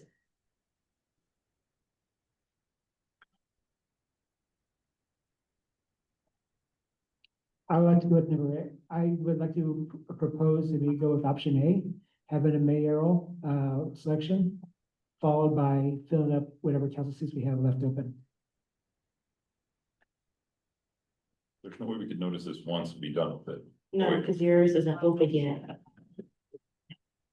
I think the other thing I just want to, just as we're talking through this, right, is would we pull a different candidate pool from mayoral versus counselor? Yes. Right? And so I also want to be careful with that about, I think the consensus I'm hearing on this dais is we're thinking, okay, well, let's say Councilor Dumbrau is elected to mayor or appointed to mayor and 2 positions open up and we pull from that pool of candidates, but maybe those candidates aren't interested in being a counselor, right? Maybe they were really all interested in being mayor. I don't know. But I'm just thinking through, would we get a bigger pool of applicants if it wasn't steering towards mayor? I think you would get a bigger pool of applicants for city council because it's a less time investment. Yeah. And people from various walks of life would be more inclined to apply for a city council position. And also, I think some of the boards, people would also apply more readily. I think it'd have a far smaller polling for the mayor. I think what I'm hearing a lot of is option for A or we're calling it. I would have a motion out there, then we can be in my second day. Second A. I'll move to second I don't- option A. I don't think we need a motion, we just need consensus, but I'll take the motion as well. So motion's been made and seconded. All those in favor of option A, Can you Clarify. mayor first, explicitly and clarify then- what that means? so it'd be the mayor first, and then assuming that council president becomes the mayor, then it would be 2 council positions posted at the same time. That seems to be the consensus. So I'm just, yes, Council Page, Aye. Aye. Councilor, all right, I think we're unanimous. Hold So, on, that was Councilor Haggard. sorry, Oh, Councilor that's okay, I Hagedorn. just clarified. Sorry. So yeah, so I think we have consensus, so we'll notice the mayor now. And then depending on the outcome of that, we'll notice whatever's council seats are open. Okay, so that will go into next Thursday's paper, Okay. and then it'll be 2 weeks from then, which will be I think we said the 12th of November, I believe, is when it would close. And usually we will receive applications till noon that day. Good. Right? Yeah, so it would be 16, 14, 13, Thursday the 13th 13th. would be closer. So that would be for the mayor position. Good. We would receive applications until that date, and then the meeting on the 17th is when the applicants would come before council, and you guys would make your decision. And then, we could actually already, have sent the notice to the newspaper for that Thursday, which would be the 20th. It would already be in the paper for the 20th for the 2 openings. And that would then it would also allow anybody that applied for the mayor opening that didn't get it, if they wanted to, they could apply for the council openings as well, and that would condense it down at least a week. I mean, we wouldn't have to wait that next week to get it into the paper for the council openings. I feel like we may have just solved cold fusion. That is amazing, Lori. Thank you for keeping us on track, Bill and Lori. Compliments, because that was very complicated. And thank you, Ashley, for keeping us from making a mistake. All right. So moving on, services and funding planning. And remind me of who's, I just lost my book. What is this one? Services. That's what I'm wrong. This is moving forward going to be a standing agenda item. Thank you. It's okay. And meeting to meeting, there will be a lot more to it and less to it depending. With a lot of with the conversations tonight and regular meeting, and then all of the emphasis that we'll have with the URA, there isn't a ton more to report under this agenda item for this evening. Other than, I did find out that to have somebody kind of independently, a consultant or some entity come in and conduct, kind of do an independently run town hall meeting for us, depending on how we scoped it, just as a cost idea. That can be anywhere from $3,000 to $10,000, depending on what all we ask them to do and how much they take on. The getting the word out, handling all the noticing and all that fun stuff, or if they just show up to the meeting, run it and give us a report of findings. So that's kind of the price range for the first town hall. They'll be working on planning. Can give you an idea what the cost is. So, but, we would have a town hall. We could talk about what kind of services folks want, particularly to get kind of a retail individual, input and discussion perspective of, public safety, how they feel about that, whether we can emphasize that, certainly, and kind of keep it simple regarding, kind of understanding service need for the city so that we can then be informed on how to talk about money for it. Yeah. So that's it. Thank you. Yeah, and I apologize, Bill, that was my mistake. I had asked Bill to add this because it is something we want to start thinking about as prioritization. We've been talking about this for probably 9 or 10 months now. So we just need to put a stake in the ground and say, we're gonna start planning for the future, figure out what's happening and move forward. So thank you. Any comments, questions from council? So is Counselor Redding, so is that just gonna go like 8F going forward, like services, like your finance? No, it'll always be an unfinished business item because we'll always talk about it. And there may be more or less is what Bill's getting at. Okay, thank you. And there'll be some things I'll talk about in council comments that will inform the next. Council reports that will inform the next meeting's service stuff. But I just don't want to speak out of order, so I'll bring it up then. All right, so. Next is surety bond information and account access update. Bill or Ashley? I can take it. I mean, Ashley's here. Yes. But I can take it. So as it's kind of been a standing agenda item for a few weeks, for a few meetings, kind of waiting for Western Surety, CNA Surety, same based company, to provide us with information regarding a call to them that they got, kind of seeking information about the status of our surety bond account with their company, Western Surety. And the CNA Surety, General Counsel, also for Western Surety, the specific company that the city has purchased the surety bond, city manager surety bond from, and has in the past, did provide a memorandum. It's in the city council packet. And basically just summarizes the content of the call between a caller who identified themselves as Linda, calling in and seeking information about the status of the surety bond account with them for me. And I mean, I won't get into the weeds repeating everything, but the bottom line is that the caller Linda, they express misled in terms of letting them know about who that person was to get information about our surety bond account.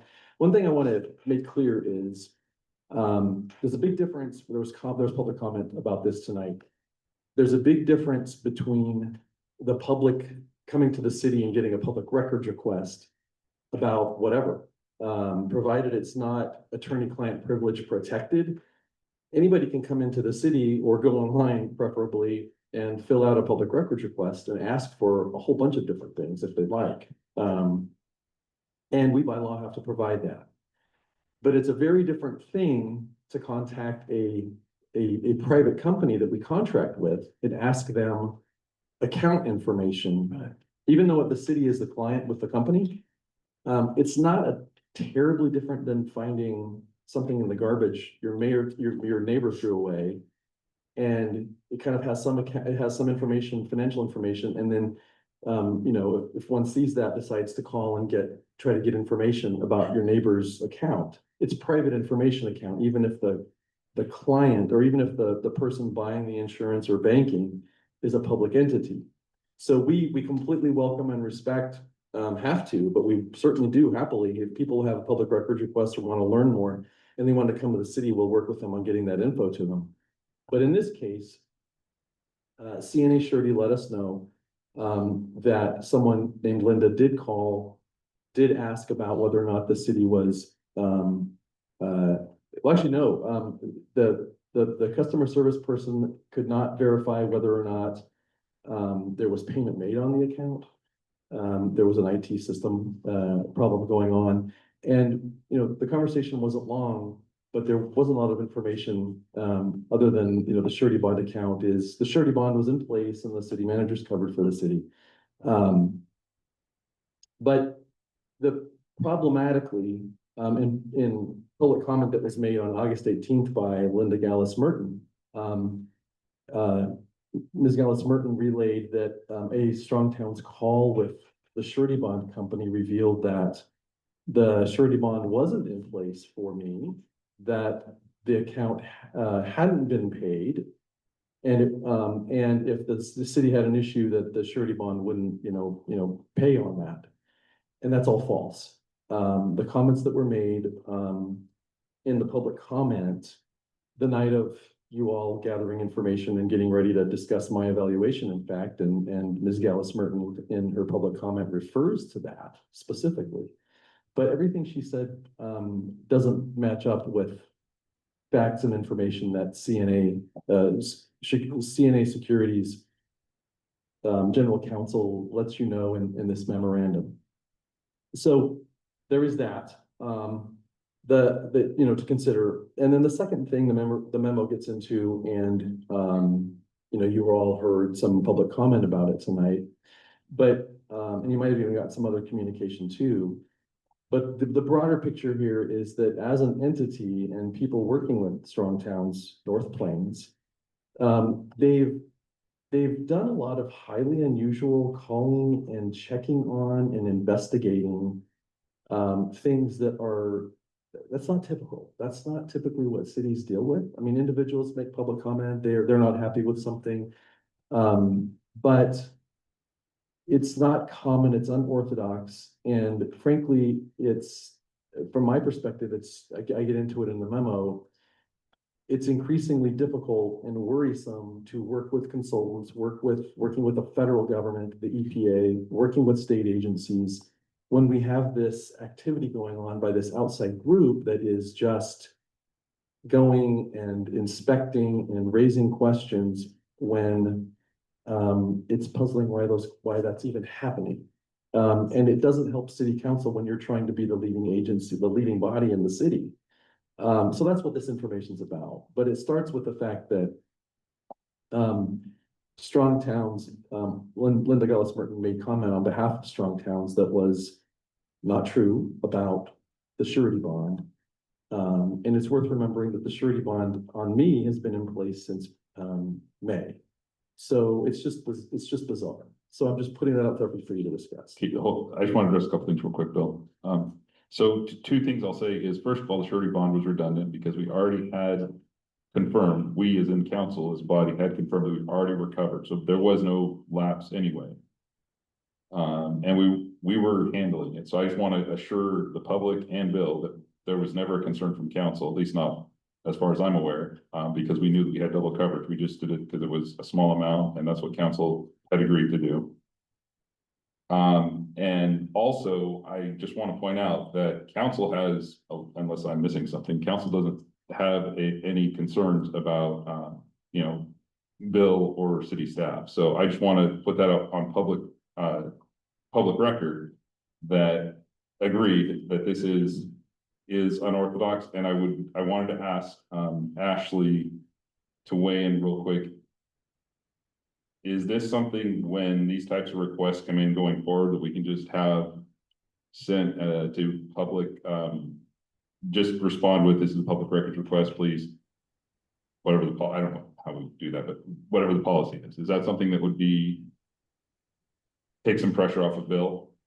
So just, perhaps? I want to make sure I understand your question. When members of the public write to Bill or to Lori and ask for public records, that Bill and Lori should be directing all members of the public through the same public records request process. Is that what you're asking? Well, or just things such as a surety bond, or I guess I'm not really clear on like what can we put in place here to kind of move forward and be done with this part? Unless Bill tells me I'm wrong, I think the door is closed. I think we've kind of ended the conversation on the surety bond. It's in place. Bill's cleared up any miscommunication about the public comment. So I think, from my perspective, I think, we can move on from this issue this evening. What I hear you saying is that like these types of issues can bog down staff resources, and there should be a process in order to address them in a systematic and fair way. And I would posit that the public records request process is the way. So if there's a member of public or an entity that is seeking information from the city, they should use the process that every other member of the public uses, which is to submit a public records request. Each public records requests are dealt with, on the basis of when they come in, that there's a way to estimate the cost associated with fulfilling the request. And then from the requester's side, there's some legal parameters about the timeline that the city has to respond to those. So I hope that answered your question, but I can take another shot at it if I didn't. No, I think that did.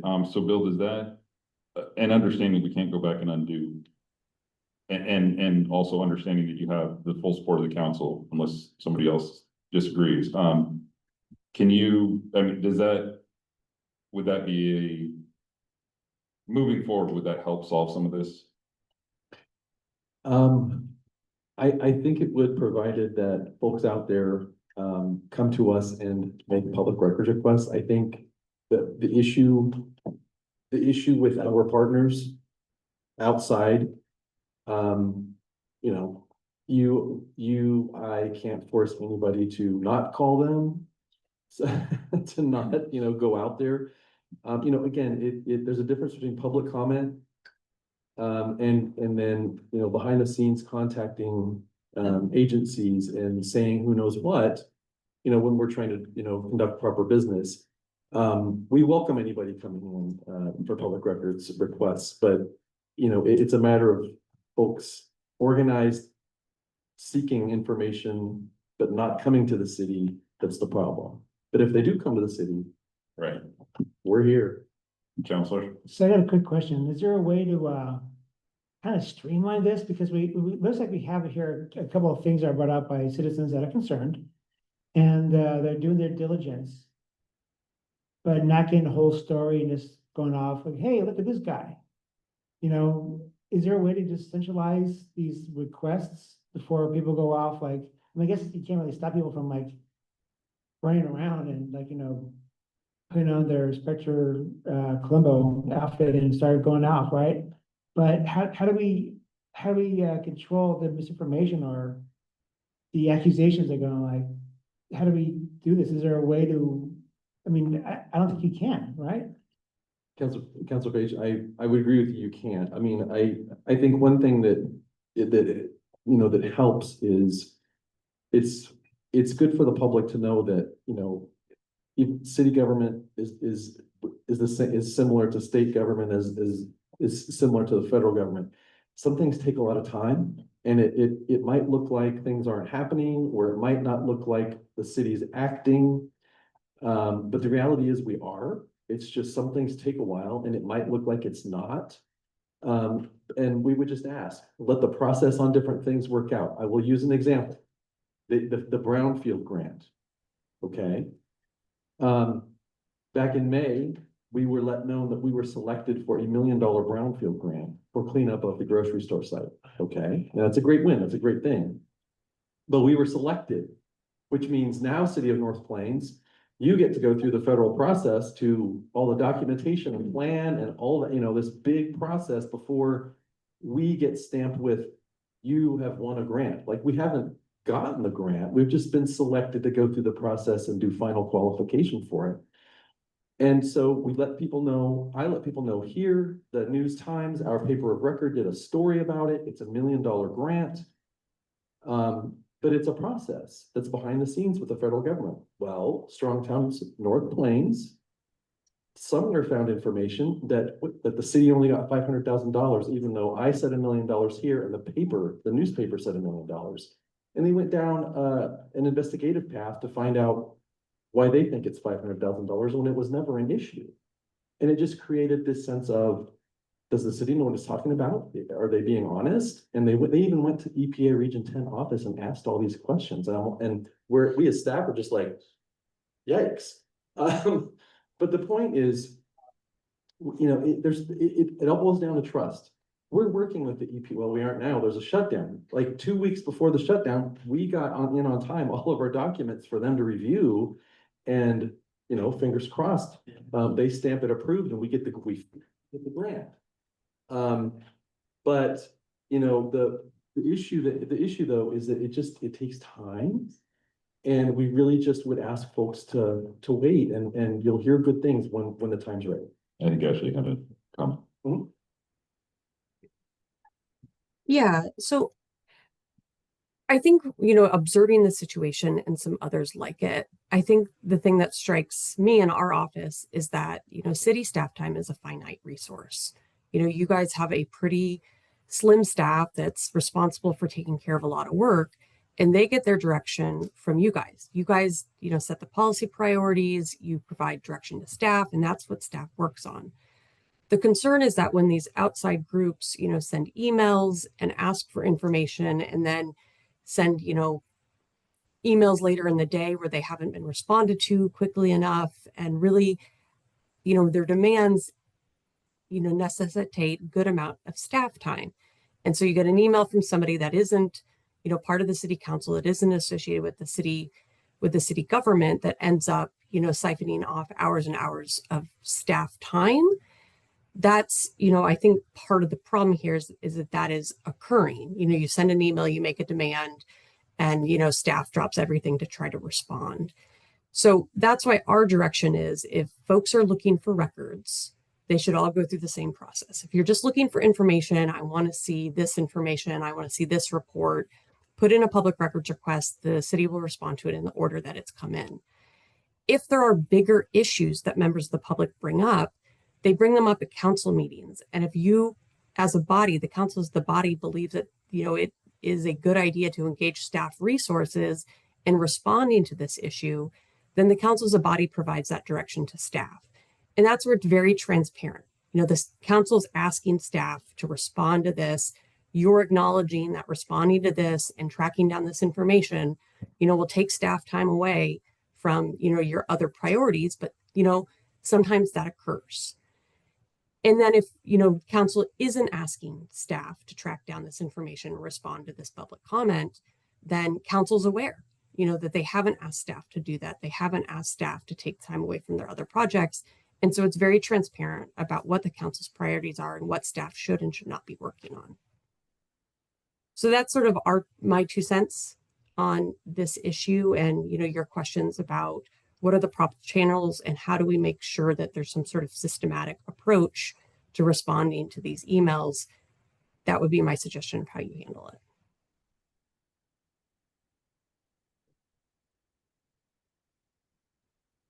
Thank you. This is Counselor Capen. I was just curious, do we have a service level agreement in place for public records requests or requests, info at northlands.gov?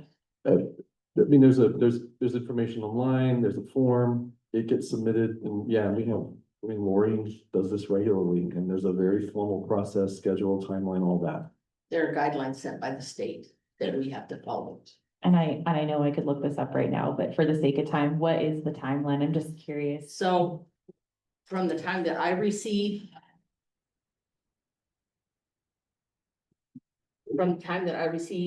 Usually it's an email with the form filled out. I have 5 days to respond to that email. Saying, I received your email. I will respond back within 10 days, letting you know a timeline and an approximate cost of how much this public records request will cost you. Some of them are minimum charge. If it takes me, 10 minutes, I can get it to them within 2 days, depending on whether there's packets that need to be finished or whatever. If it's a very involved one, which there have been several this year, then I let them know the time frame. Sometimes ideally, the state says 15 business days is what the guideline is, knowing that there are some that are going to take longer than that, depending on on what they're asking for. I make them a priority because I feel if this is important enough to the people to request it, then obviously they want it for some reason. I keep a spreadsheet of all of them, and in all honesty, most people know. I've worked here 9 years. In the first 7.5 years that I worked here, I probably had a total of 5 public records requests total in those first 7.5 years. I am now working on requests 32 and 33 for this year alone. And they're not small ones. These have not been small ones. So I have a handbook, the State of Oregon handbook that that's on my desk at all times that I follow. Some people think it's personal that I have to request this information of them. It's not me, it's someone else asking for this information. So I always include the ORS that goes along with it, saying, the state requires this, and I can give them as much information that they want or as little that they want to go along with what I'm requesting from them. In all honesty, a lot of it involves counselors and city staff. Sometimes it's board members. I mean, it could be anybody, just so you guys know, if you're on a school board, if you're on a water commission, anything like that, and you're in a meeting, you can be included in a public records request, so. So I think what I'm hearing is, I think so I'll just say this is my perspective on this, is we have a desire to be transparent, do the right thing, follow the law. We also have a desire and a duty to protect city staff and city staff's time, because to be quite honest, and without trying to be offensive, some of this stuff is getting out of hand. It's not productive for our city staff to be responding to things that aren't relevant to city business. If council makes a decision, council makes a decision. And if we're wrong, we'll stand up and deal with the consequences of it. But I would just ask the public to remember that we are the council, we're the ones that you put in here. So if you don't trust us, there's an election. We are working with city staff. Bill Reed works for the council. So if you disagree with how we are, what we are doing, that's the purpose of an election or however you want to handle it. And I'm always happy, well, I prefer you didn't, but if you don't agree with me, feel free to send me an email. My contact information is online. I've sat down with a lot of you, but I would also just ask that this needs to end. We need to stop having these conversations and just stop tearing people down, because the city is a great place to live. And it'd be a lot better place to live if we could all just work together and get along. So that would be my request, and I'll give it back to council for anything else. Yes, Councilor Red. Counselor Reddy. I kind of went to a higher level approach to this. And something to think about as a council is to require annual public reporting of the city's key administrative compliance items, such as bonds, insurance, and audits, if that's allowed.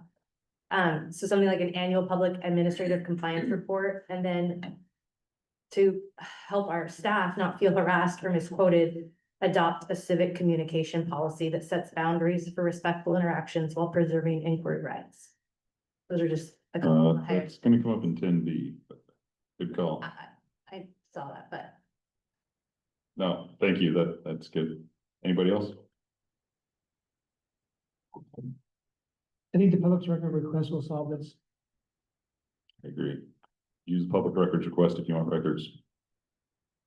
All right, anything else, Bill, on that? I don't believe so.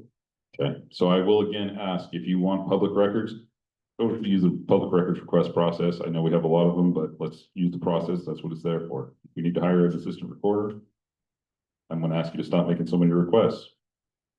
Just kidding. All right, we're gonna take a 5-minute recess and then we'll be back for new business. So we'll be back in at 8:30. All right, and we're back in session. All right, next is non-resident labeling, and I'm gonna turn this over to Councilor Reddy. Counselor Redding here. Per a conversation I had with Council President Dumbrell, I'd like to make a motion to have council review how we label public commenters in our meeting minutes. The goal is to accurately distinguish city residents, North Plain area residents outside city limits, and non-residents, so that the minutes are both factual and inclusive of all community members who participate. Okay, there's a motion. Is there a second? What is the, Hold on. We need a second before you begin. I moved a second. Okay, so moved and seconded. And can you wanted to ask what it was? yeah, how are we gonna do? New label? Yeah. Proposal? I think we need to do that under deliberation or do that under a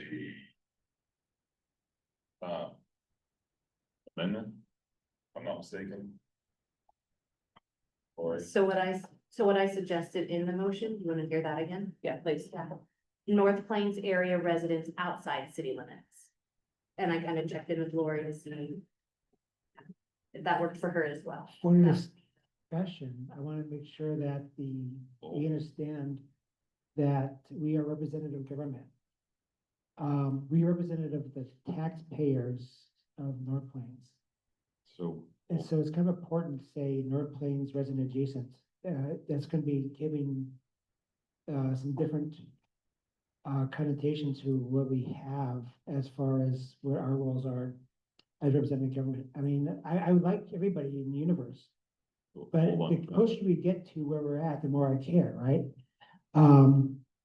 But my job here is to represent the citizens, the tax-based citizens of North Plains. So I would like a differential when people come up to me.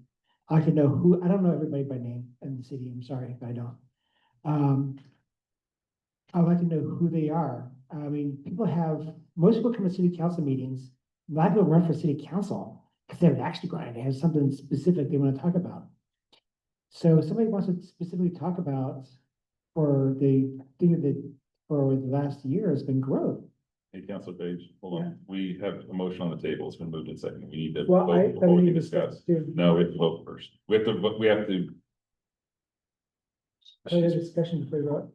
Hold on a second. I'm sorry, did you make a motion to make a change or? I think she made a motion to discuss. She wanted to add it, so. She wants to discuss it, so let's move. Is everybody in favor of moving to discussion? Anybody opposed? All right, motion carries. Could have been a wording issue. So, all right, so go on, Counselor. I'm sorry. I was trying to make sure we got it right. Okay, so I want to make sure that we have a distinction of, that people, everybody has the right to talk. It's one of our ideals that we love. But that we know who is speaking to us, whether they're lawyers for a specific area, people that are stumping that they don't want growth because, you know, they lived there 100 years and, you know, they never had people near them and they don't like that. Or there are landowners that hope to have their property sold to somebody, and so they're speaking that way. Or just members of the citizens that just want to complain about whatever they have issues with. I want to know kind of who we're dealing with. So having them identify themselves as being inside of North Plains or taxpayers for North Plains is good for me to know whether I have the fiduciary duty to represent them, or they have some outside information for me to use. So that's kind of the reason why we do that, I think. Counselor, you don't look like you have something. I have a question or a point of clarification for Councilor Redding. Can you please articulate what the current state term that you want changed and the proposed future state? So currently, I believe it's written as non-resident when they have a 97133 zip code. And that's where I wanted to identify them as North Plain area residents outside city limits, or another term of rural resident, or whatever we decide or don't decide upon as a council. Okay. Statement thoughts. What comments? Councilor Piedmont, I appreciate Councilor Redding bringing this forward. I think as a city, I know we are working through a lot of different priorities, but I would love to see in the next 5 years, some sort of,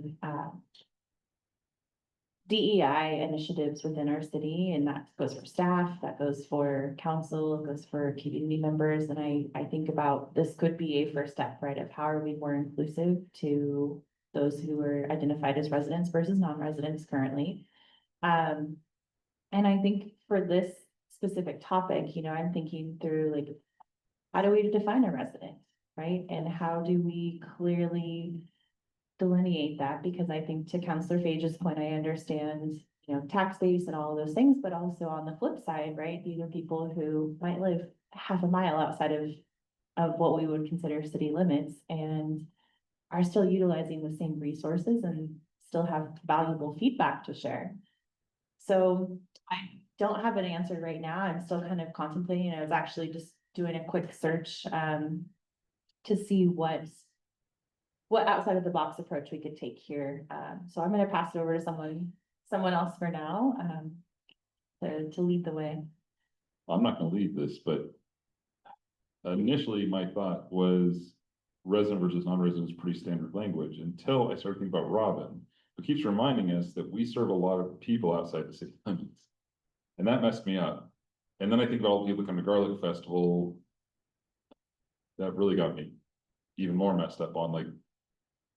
So I don't have an answer, sorry. That's what I was trying to say, because initially I'm just very simple. I like yes or no, but I don't have good answers. So I agree with Councilor Page, though. I want to know who's paying taxes because there's most things that's applicable. And not only that, but they also cast a ballot for you or against you, whereas somebody else belongs to they have their own representative, which is the county, which I can't not tell the county what to do because that's not my jurisdiction. So the representative doesn't, But I had to work for the people that I work for.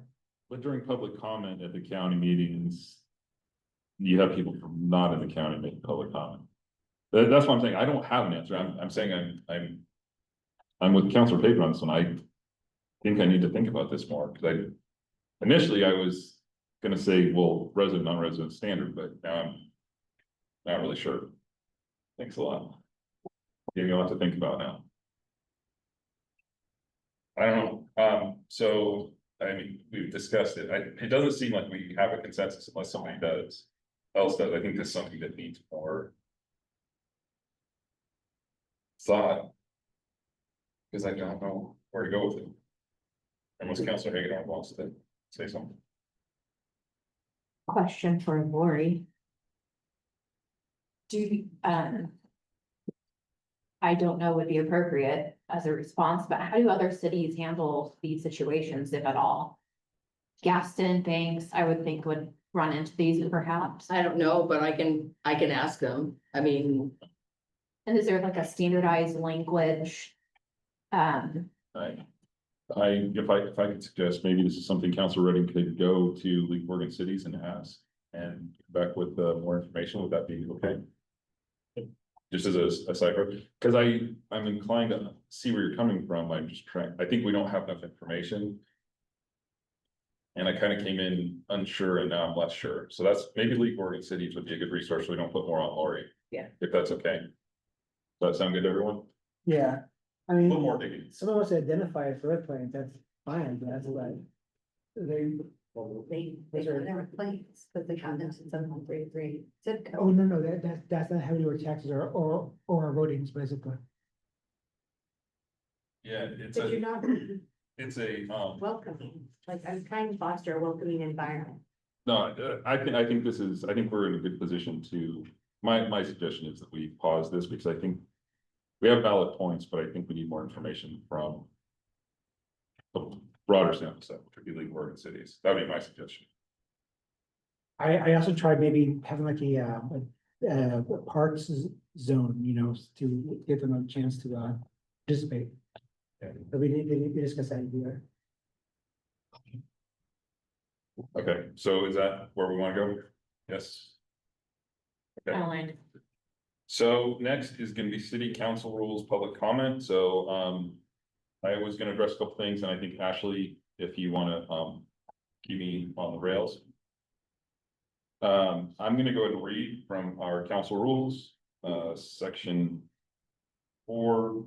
Sorry, I didn't believe it's D, I just was today. Just double check. Public comments, I'm sorry, it is section 4 of our council rules, public comment and subsection C. And it states, public comment must not unduly interfere with the city council's ability to conduct business or otherwise disrupt city council meetings. Comments that substantially delay or disturb the peace and good order of the proceedings of city council are not permitted. Examples of such types of comments include shouting, use of profanity, vulgarity, or speaking outside of allotted time. In addition, public comments may not be used for belligerent or abusive behavior, including true threats, fighting words, or incitements to imminent lawless action. Abusive and harassing comments that could lead to the creation of a hostile work environment for city employees required to attend city council meetings likewise unduly interferes with city council's ability to conduct its business and are therefore prohibited. The city council will seek to ensure that all public comment is provided in a manner that is respectful to those in attendance at the meetings. So, Ashley, if you can keep me honest on the First Amendment piece, I do understand, after talking with BH and just in general, that we do have to allow people to, people do have a First Amendment right. However, rights come with responsibilities, and there's been a lot of comment on many sides over the last, probably even longer than 10 months, that is, that could be construed as leading to a hostile work environment. It's definitely not been a positive environment, I think, for the city employees as well as for council. So I think what we need to consider as a council, with input from the city manager and city attorney, is how do we anticipate enforcing this rule going forward? There been any instances where this has happened, where there's been hostile comments? Well, that depends on your definition of hostile. I mean, I think we can go back to item. I think there's a list of them there, as belligerent, abusive behavior, including true threats, fighting words, or incitements to enact lawless action.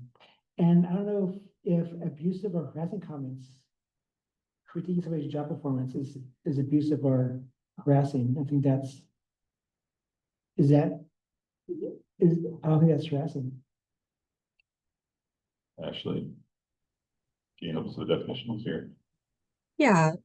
So I think that you started this in the correct note, which is there are a decent amount of First Amendment concerns that are at play here.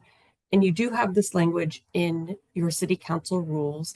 And I think some of it is establishing the standard that the city of North Plains is looking for in their public comment. So a lot of it is messaging to the public is that we are providing this time. In many cases, the city does not have to provide time for public comment.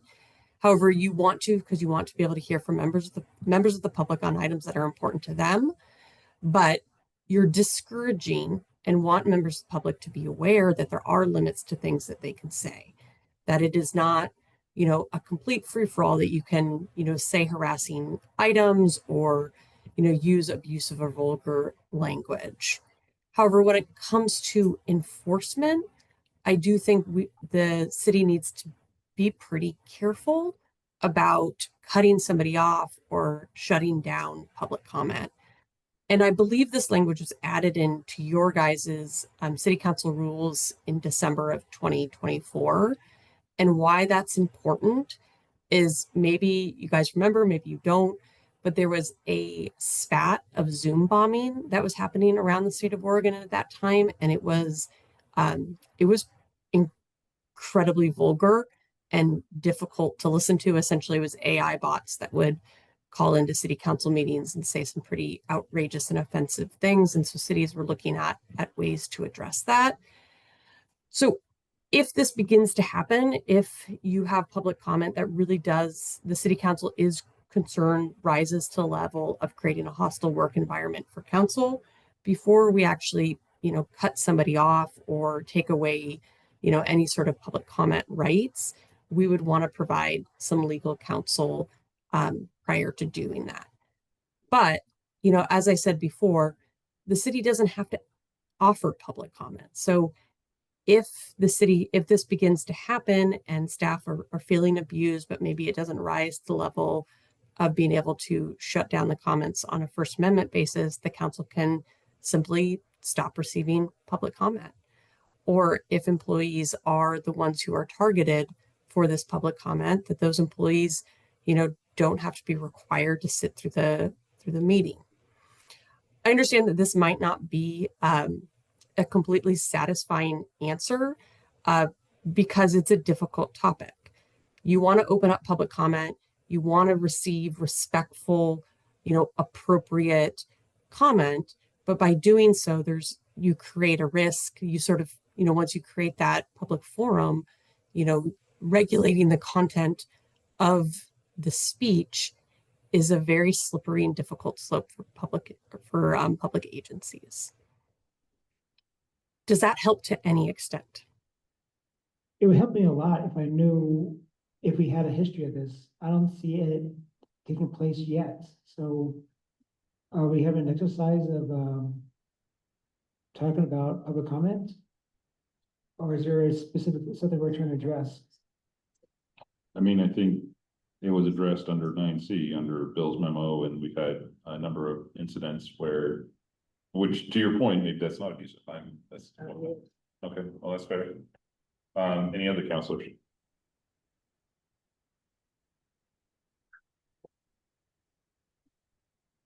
Council Piedmon, I will add, I think that this is incredibly difficult and a delicate scenario to navigate.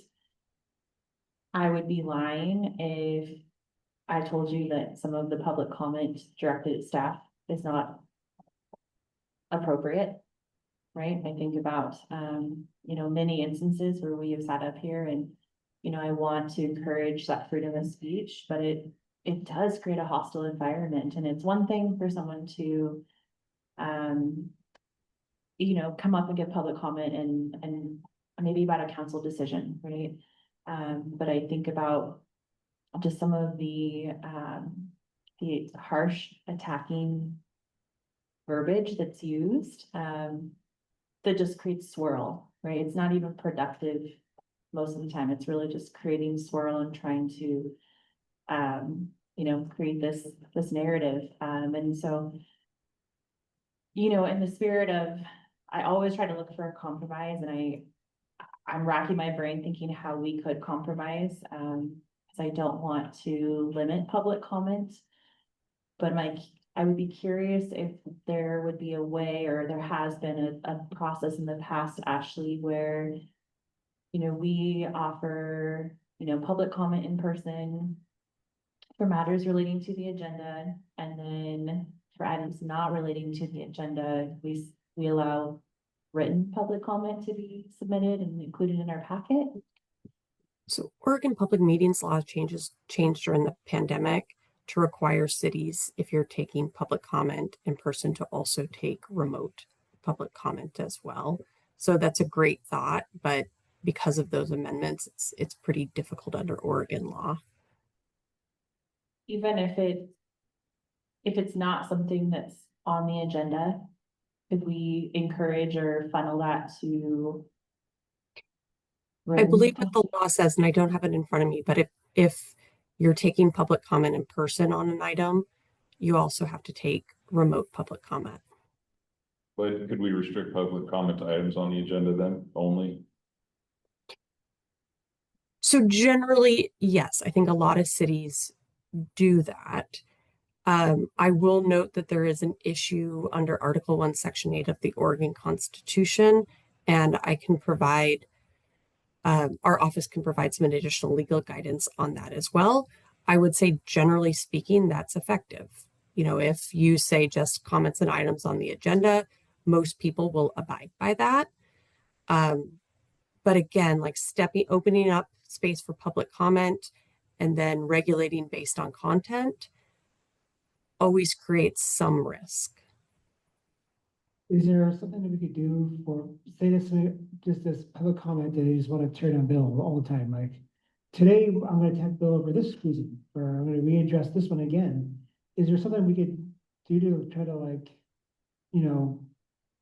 protect a little bit from, like, just like, oh, this person keeps on saying the same thing over and over and over again, so it must be true. Right. So, I mean, part of the reason why this language is in your council rules is that there is an option to explore. I think our office would want to provide you guys some legal advice offline regarding how to navigate that type of situation. Because if something really is creating a hostile work environment, and I'm using what I would call capital H hostile work environment, which is, discrimination or harassment based on protected status, that if the council allows that to occur and doesn't step in to try to mitigate that or stop that, you're also in a position where you're creating liability there.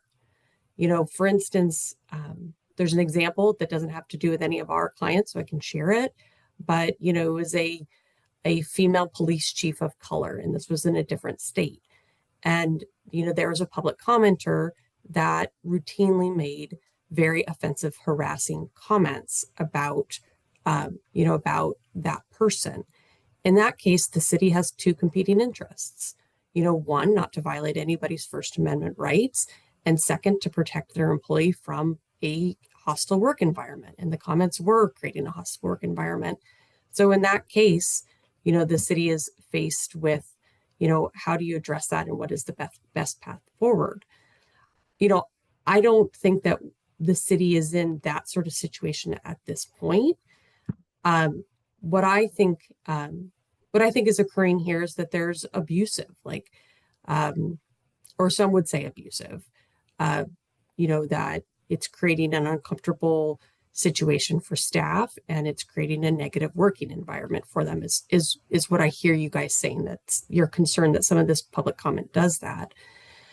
And, we can talk through what your options are, but a lot of times, when you have these First Amendment issues, the solution is just more speech.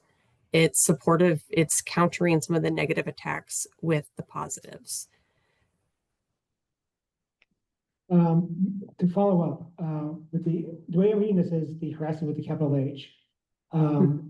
The trying to nitpick at somebody, the city manager all the time, that, I don't think it falls under the capital H. I think that's, is not classy, it's not nice, it's not, but how do we protect against that specifically? I think is the issue we're talking about here.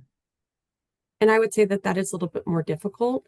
And, there are some paths forward, but before, we sort of discuss them, if the city council would like to explore this option, I would like to be able to have our office provide you more confidential legal advice, because there is First Amendment in Article 1, Section 8 issues to think through.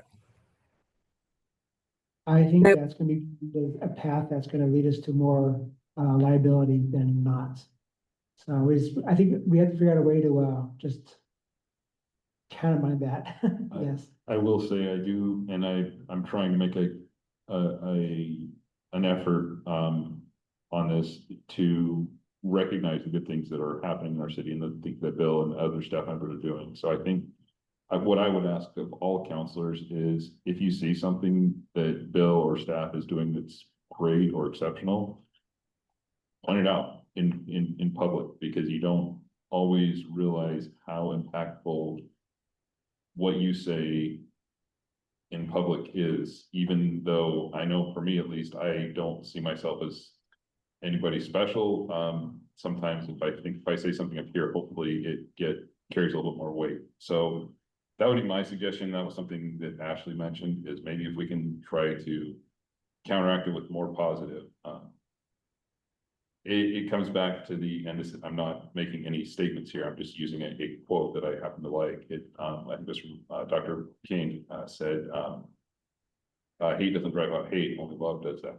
And I think that that's what we need to remember, is bringing people up, lifting a bill, and being one team will definitely help some of this problem. Any other thoughts, comments? Well said. I love it. This is Counselor Papin.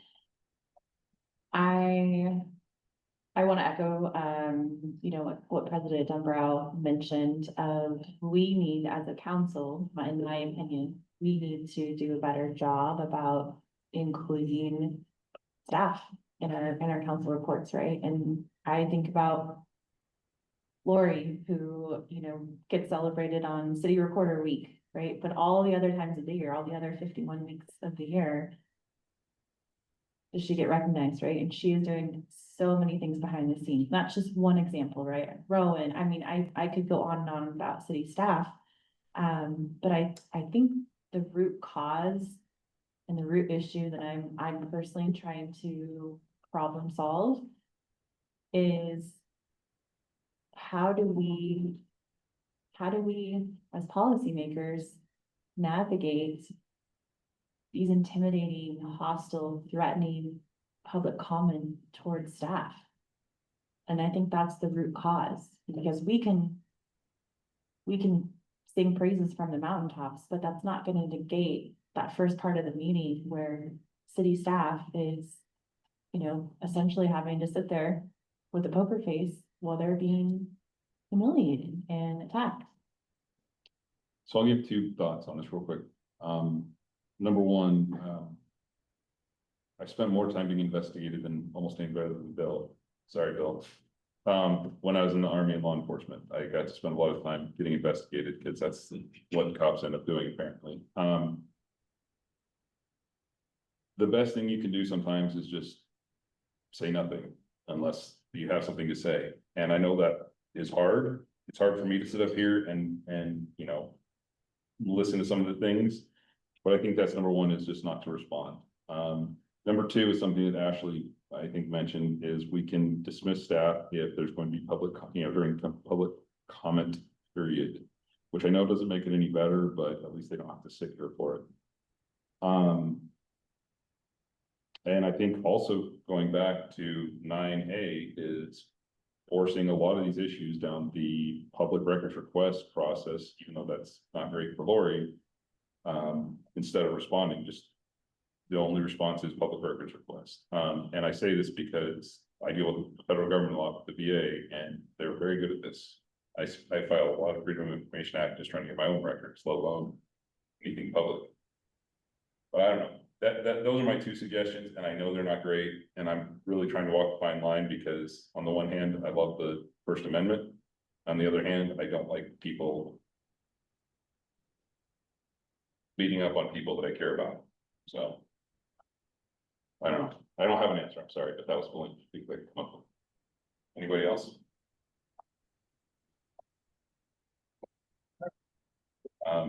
Hey, Bill, any thought, any comments on this? I don't know what else, I'm not sure what else to say on this. Hard topic. Yeah, you don't have to settle everything tonight. You can keep thinking about it and coming up with it. Yeah, I think recognizing different things that staff are doing would be great. That happens. You've been doing it, doing it more is always good. Yeah, we live in the United States. There's First Minute. I guess what I will say though is, what's important to know is that, staff are at meetings and they might not be here, but they can still watch meetings. And there is an unsettling effect upon, I sit there and I listen to it, it's no fun. But, staff hear it. I think what I worry about really is that I think I mentioned it before, maybe, we have partners who log in, other agencies, other cities, they hear it.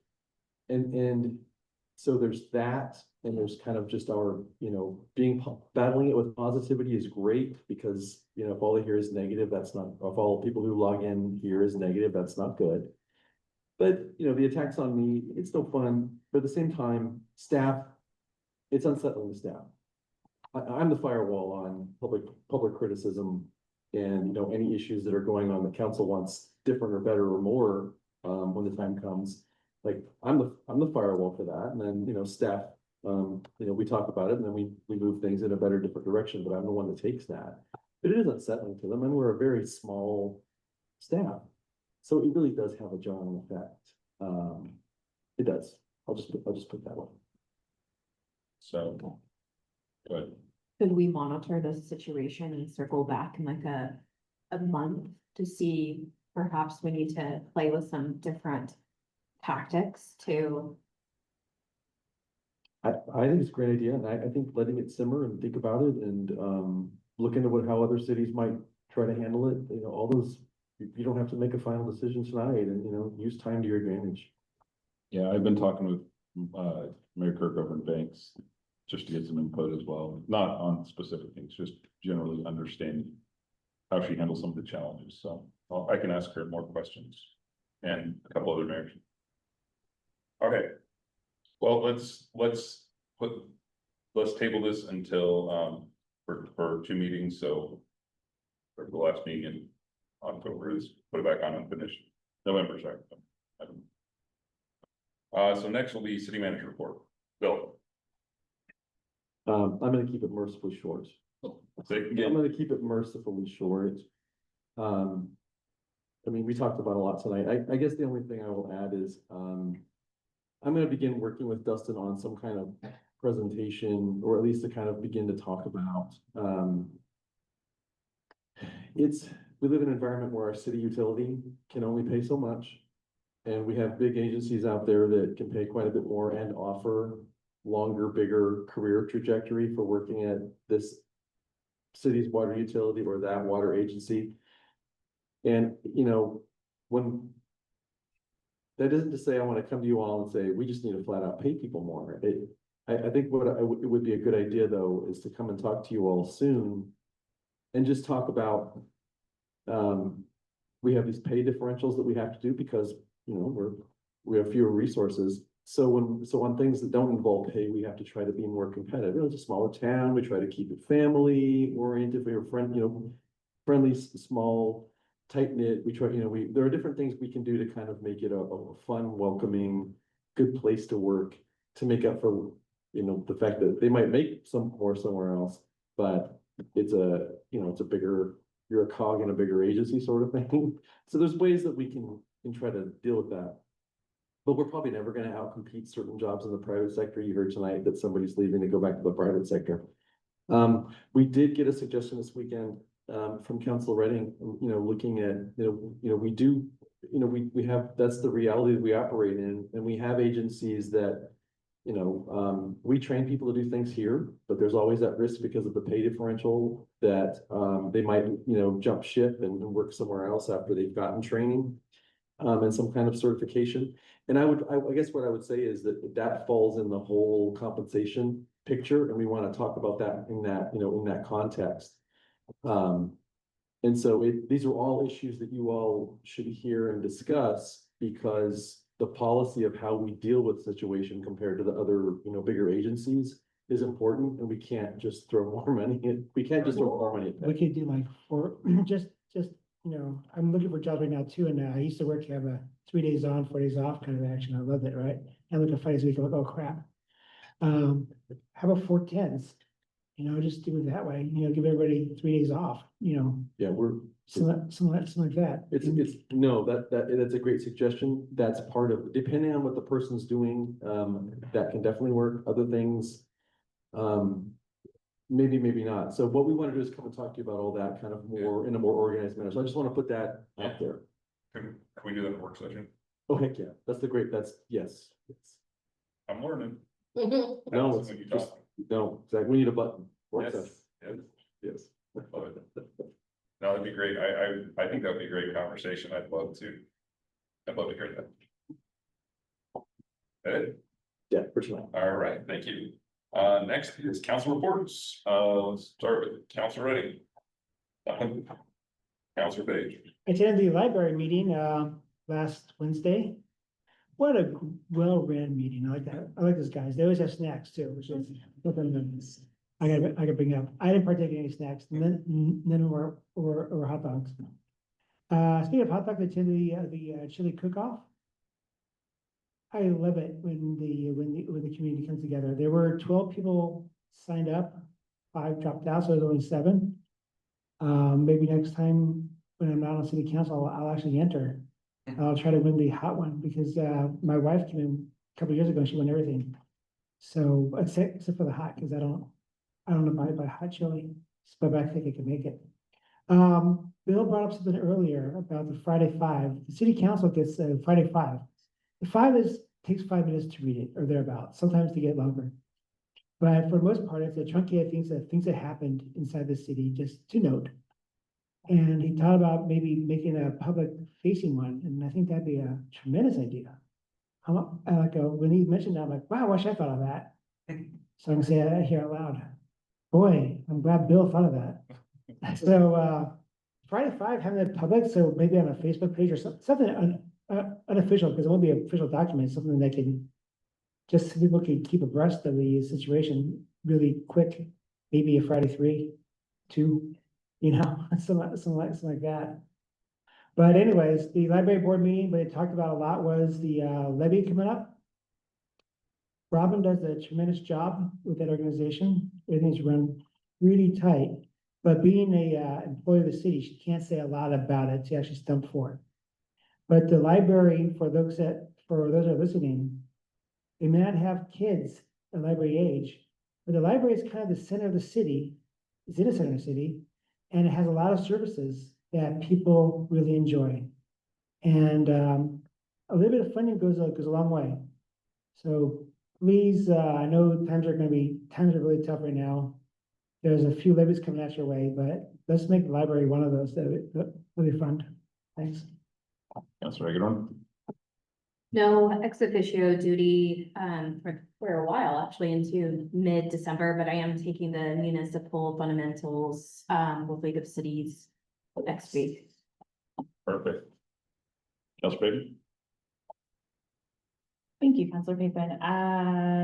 Councilor Pippen here. Sorry, I'm trying. I for appreciate the that. AI. I do. Thank you very much. But to start over, Councilor Pippen here.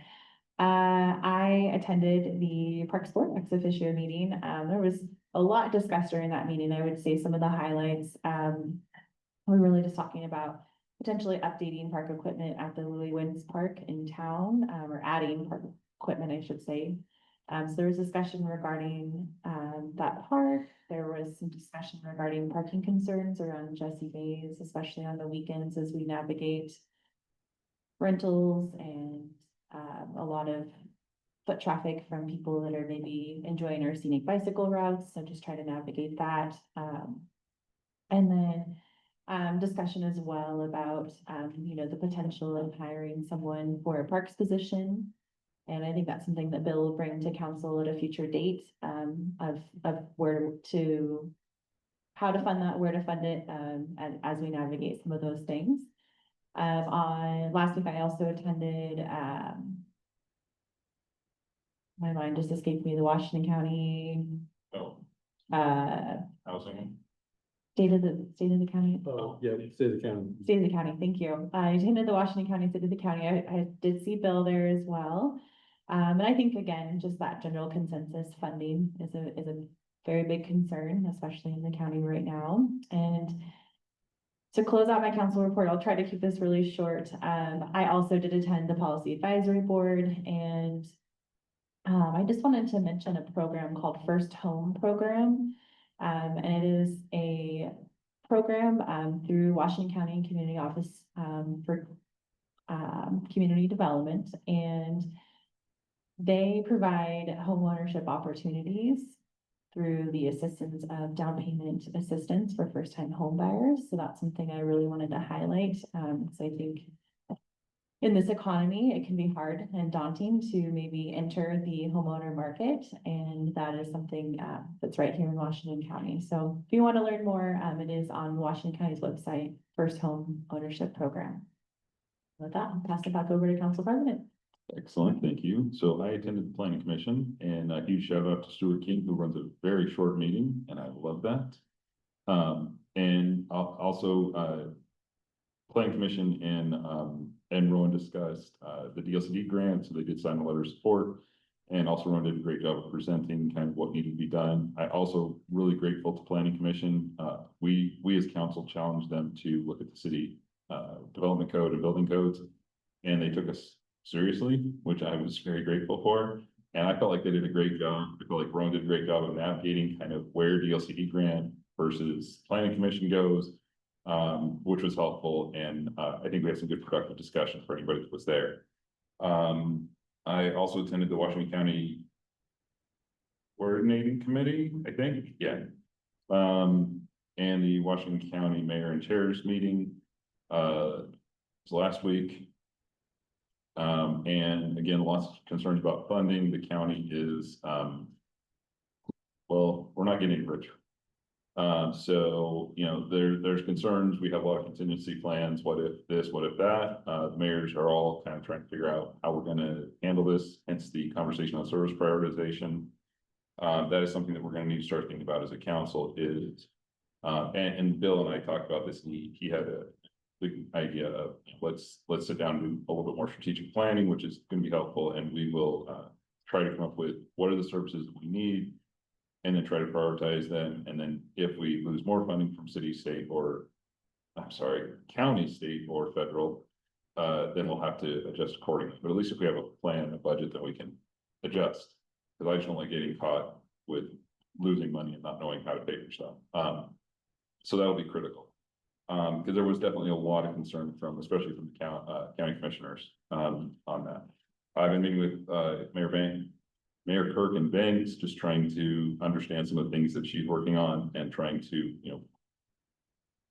be a little bit more involved in what's going on. I'll be meeting with Mayor Donna Cornelius, just to kind of build some relationships there. And I'll be meeting with, Commissioner Willie, Wednesday, just trying to get a little bit more engaged with him. I've also been meeting with the candidates that are running for his office, just trying to get to know them. And the last thing I'll say is, for all the counselors, please stop by and don't harass, but stop by and say hi to the city staff. They would love to see you. It would make them feel great. I like going in there because, well, could with Bill and then Bill, Bud Lori or, you know, Rowan or somebody. And it's just fun to see them and just ask them what they're doing. And, you know, get to ask them about their favorite hobby or whatever, just get to know them as people. And there was one other thing I just forgot what, oh, and I did attend the chili cook-off and it was awesome because I got to see Yogi sweat from the hot chili. And that was the funniest thing I've ever seen. Because he was trying to play it off and he did not do well. I can't wait till he's back so I can tease him about it. So when you meet with, Steve Calloway, He's not declared, so until he declares, I can't, well, I could, but yeah, well, we meet him a lot. That's probably a great one to talk about. yes, I'm very, yes, the moment he declares, I actually know his daughter, they go to church with his daughter, so. I plan to connect with him. He was principal in North Plains Elementary, as I found out. And he was also the superintendent of Hillsborough, where my wife used to teach. And that's all I had. Is there any questions on duties? I think we're covered. There's an opening for a November meeting. Oh, thank you. I was gonna mention that. Is that what it is? I can't remember. I think it's the library board, right? I thought it was the library board. It's the library board. EDC, EDC on November 5th. yes. Is anybody available to jump over? Unfortunately, I will be at work that night. I am not able to cover Got it. it. I can take it. Okay, Counselor Hayborn has. Should we Thank get to you. that? Anything else? All right, With the library board, November 19th, but we should probably have a new mayor by then. we'll be good by then. Oh, yeah, that's right. Economic development meeting in the Wallace. Yeah, we just covered that one. Okay. Counselor Hayborn. Okay, with that, I think we are adjourned at 9:21. I was break and then EDC.